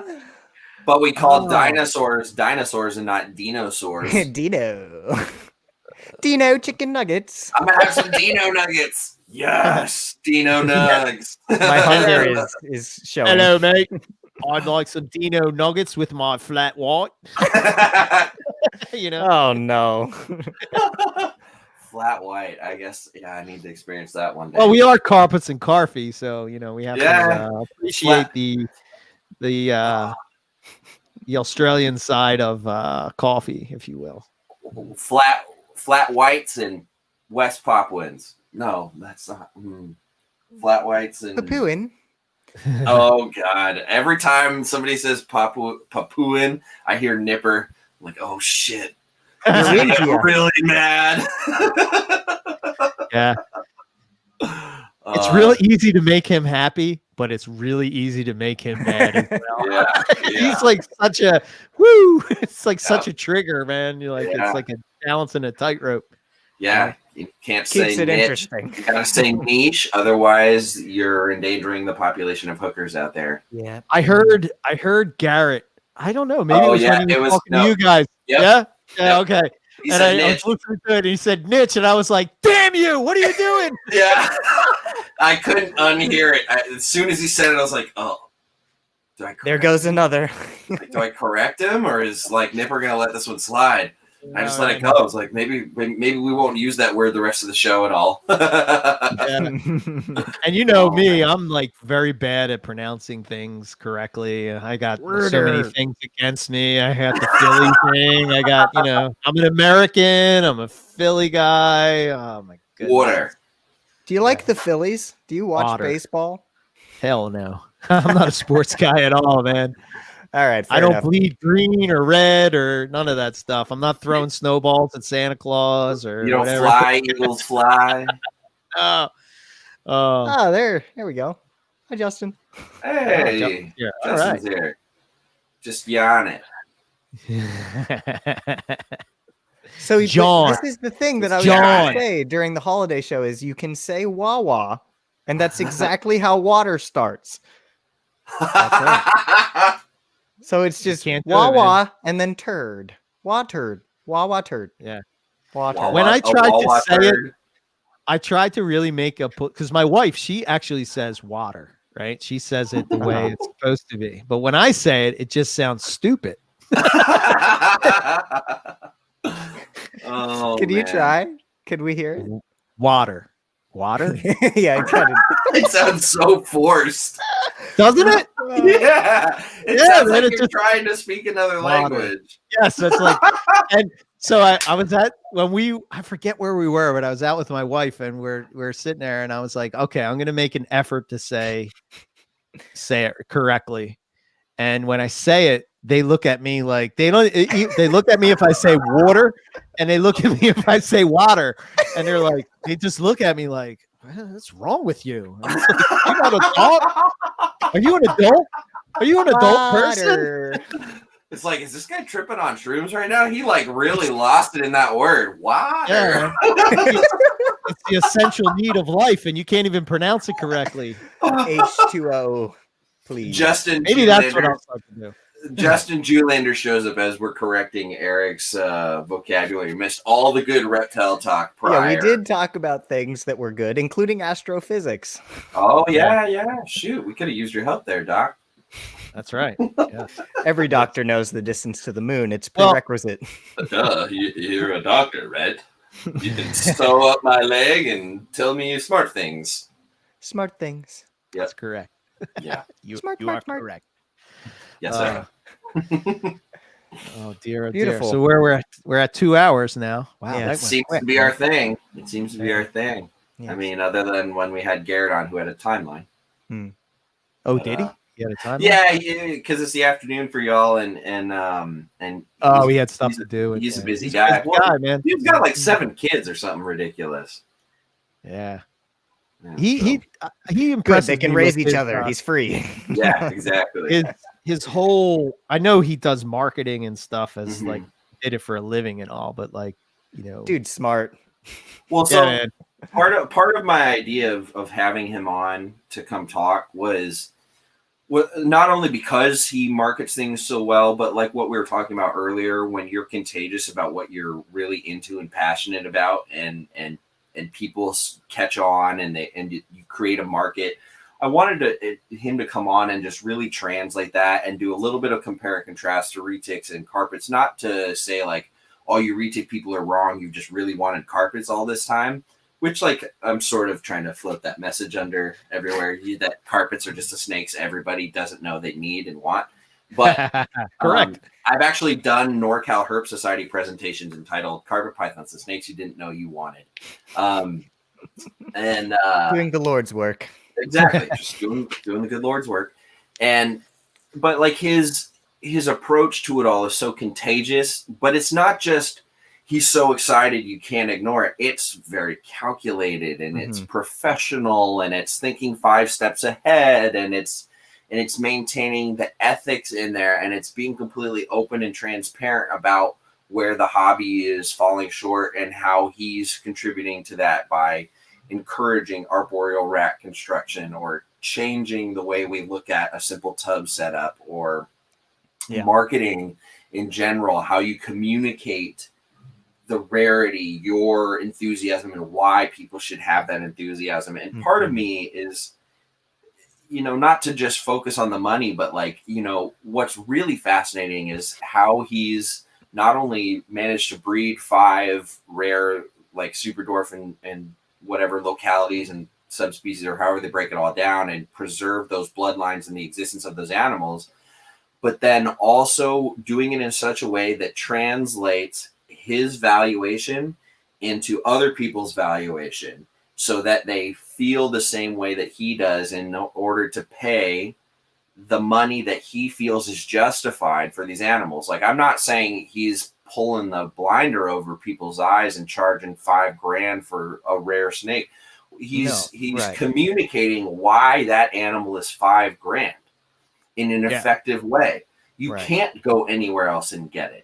It's taken X amount of years or decades. It's taken all of these steps, and he's put the legwork into not only doing that, but showing you that and telling you that in an entertaining way via YouTube.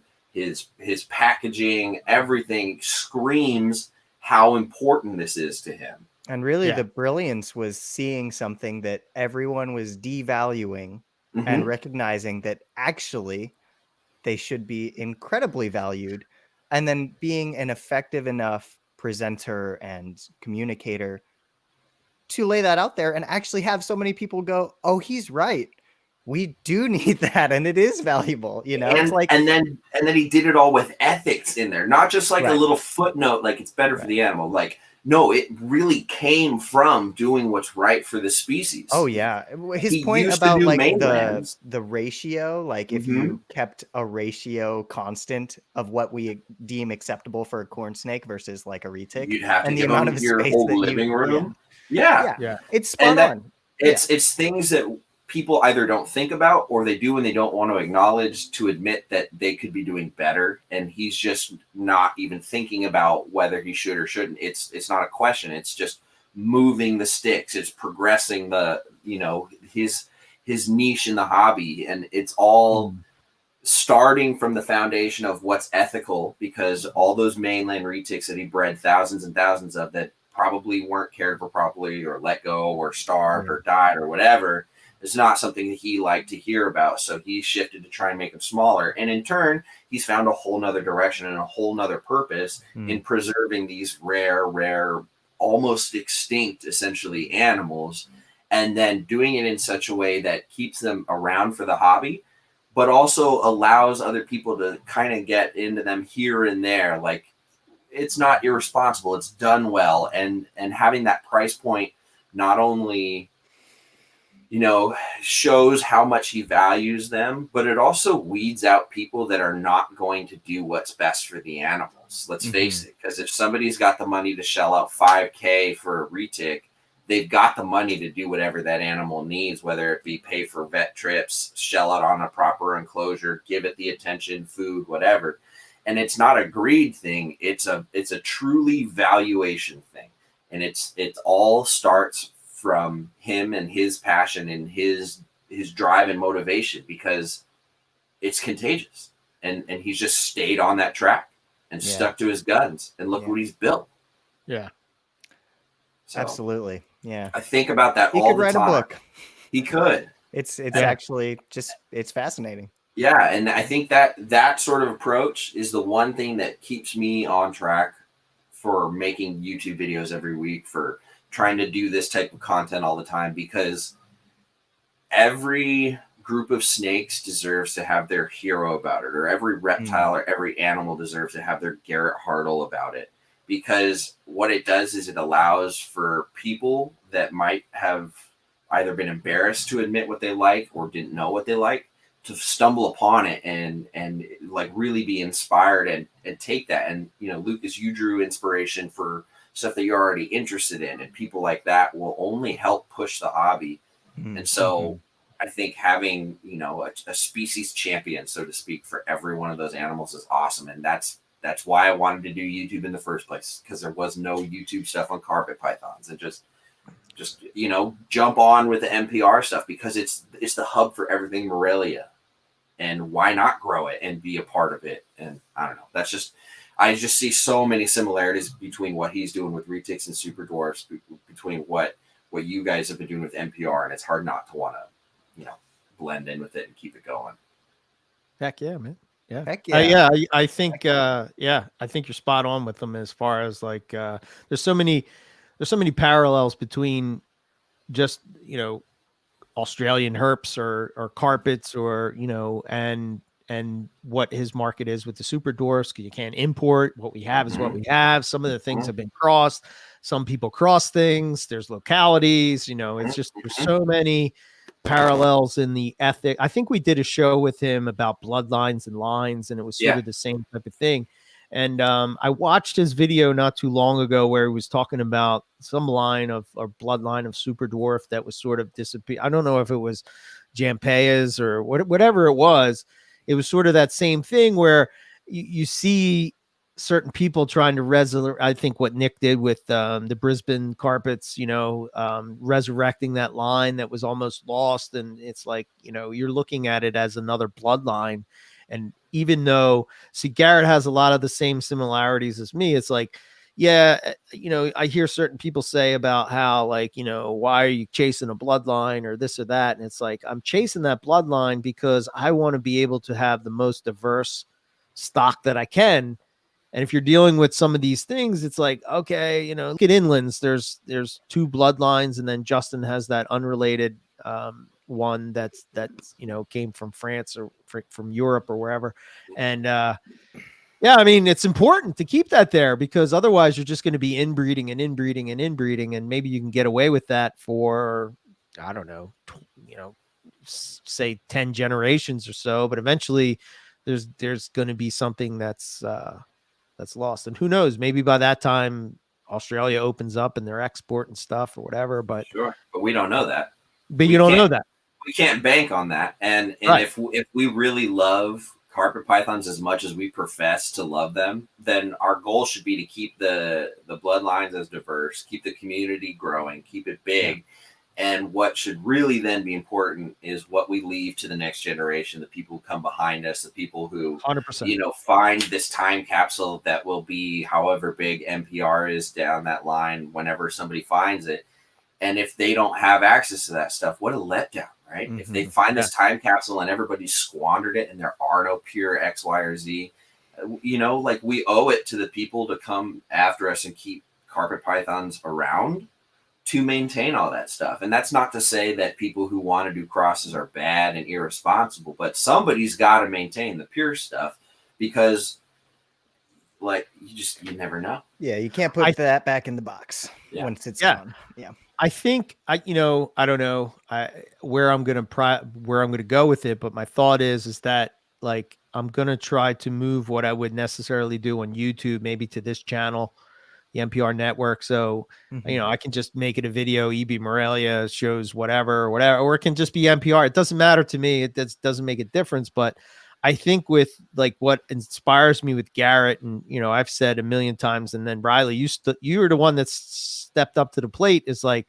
there's not a whole lot of good carpet python content on YouTube, right?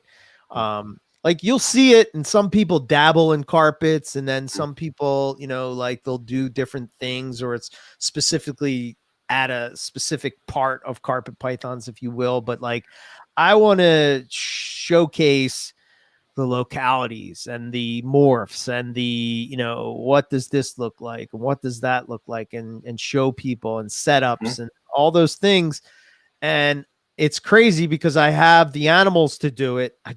It's finding the time to do it. Time is the hard part. You know what I mean? Well, if you turn on the camera, I'll edit it for you and help with that time piece. That's what I was hoping. Go ahead. Yeah, I mean, we're talking about trying to find ways to keep this content going. The NPR network is exactly our vehicle for that, and it's already taken off. It's crazy to see just kind of in the last 2 months what's happened, just looking at analytics and numbers, and then the amount of shows and ideas and all these things. So, I mean, we've hinted at plenty of stuff leading up to this point. But I think last week, we reminded people, don't forget to go check out the Teespring store. It's under NPR store. Actually, a friend of mine locally who listened to our last week's show came, she's like, I went on Teespring and I couldn't find it. I was looking up NPR network. And so I had my computer right there, and it's under NPR store. So if you go to Teespring and look at NPR store, you'll find everything. And if you want to get some cool swag, hoodies, coffee mugs, we got new carpets and coffee mugs up there, stuff like that. All that money could help pay for us to continue putting out this content for you. You guys just get to, spoil yourself with cool gear and stuff, but it helps keep us doing that. And, ideally that plus an eventual launch of a Patreon will allow us to really move the pendulum forward with Morelia Python Radio's growth under the direction of the OGs, Eric and Owen, and just really. Yeah, I would love, like, for us, we've talked about it, like, but the goal is to ultimately take that content to Australia, to go and herp there and video, what they have to offer, and who know, go see people's collections and stuff. And just thinking about this real quick, and I know we're kind of like jumping over in time and stuff, but I think about when we started NPR, the book had just came out. We opened the book and you look in the inland section and there's the silver pepper, right? And here we are 10 years later, and you're starting to see that, different people hatching out silver peppers. And, I know Darren's doing like albino silver peppers and this and that and all these different things. And, I'm lucky that I get to see some of that stuff before it's shared. And it's like, man, wait till you see some of the stuff that's about to, happen in Australia. And they do Carpet Python TV does a thing where it's like, what's the odds or whatever. And you're watching them hatch out some crazy, crazy stuff, man. It's just wild. And the Darwin stuff that's catching on, and it's like, Alex and, what he's doing with the crazy, red Darwins and stuff. It's nuts, man. It's crazy. It's crazy. Yeah. So hopefully we'll be able to further bring that world to the forefront of people. I think the internet and technology is ready for it. We just now need to clean up this mess that is the global pandemic of COVID, and really kind of get through that sad puppy moment and figure it out here. But in the meantime, we'll keep building this. We'll keep, doing our live streams and having the 5 different podcasts that are soon to become 7 different podcasts, and just keep growing it, because clearly there is no ceiling to this. The world wants more of it. And we're just going to ride this train out as much as possible, because I don't think any of us would be disappointed if one day, when we've accomplished whatever work, professional life goals we have, we can, do carpet pythons full time, whether that means traveling or being retired and doing it, or, being content creators for it, or breeding full time, whatever. I think all of us would love to surround ourselves full time with all of that. So yeah, man, I'm ready to retire. Me too. The youngest one here. Yeah. Well, you're the knucklehead who signed up for a master's program, so that's your fault. Yeah. It's gonna be cool though. It's gonna be cool. No, at least you it's got a like good program involved. Yeah, at least it's interesting stuff. I'm not going to get like a master's in economics or something. Yeah, sure. Sorry, economics people. They're not. So yeah, I don't know. I'm excited to be having this conversation right now, because I feel very confident that in 5 years or whatever, I'll be able to look on this conversation and draw back on it right? and be like, holy shit, if only you knew. If only you knew. Because it's one of those moments where, like, well, our current world is kind of screwed. Who knows what the hell is going to happen? So it forces you to just enjoy it and be excited about it all. And it's like, you never know what's going to come next. So I really can't wait for whatever the hell the future holds, whether that means finally getting to Australia, or, the growth of all of this and the growth of the network. And it's just, dude, I can't wait to the day when we're, it's like that. It's like that feeling that when you see somebody else that's excited about, the same thing that you're excited about, and then you have the opportunity to, dude, I just can't wait till you see Australia, man. I'm gonna lose it. That's all I can say, man. Dude, you're gonna go nuts, man. It's like, what did you say? You fucking bastard, Tony. Yeah. Basically, what's gonna happen? I see it now. Silver fox, man. As soon as I'll be the bald fox. Surrender. I'll be the hairless fox. I can see it now. Whenever it is, we get to Australia, we'll rent our car, and before we destroy it, we'll go out somewhere, and I can see us parking right in some red sand with Australian landscape everywhere, and I'm just gonna take all my clothes off and run out into the desert and never be seen again. What happened to Riley? Oh crap, a mulga snake. Oops. Anybody else find it weird he didn't buy a return ticket? He only bought one way. Yeah, exactly. He said round trip. I could have swore. Oh man. One day, man. One day.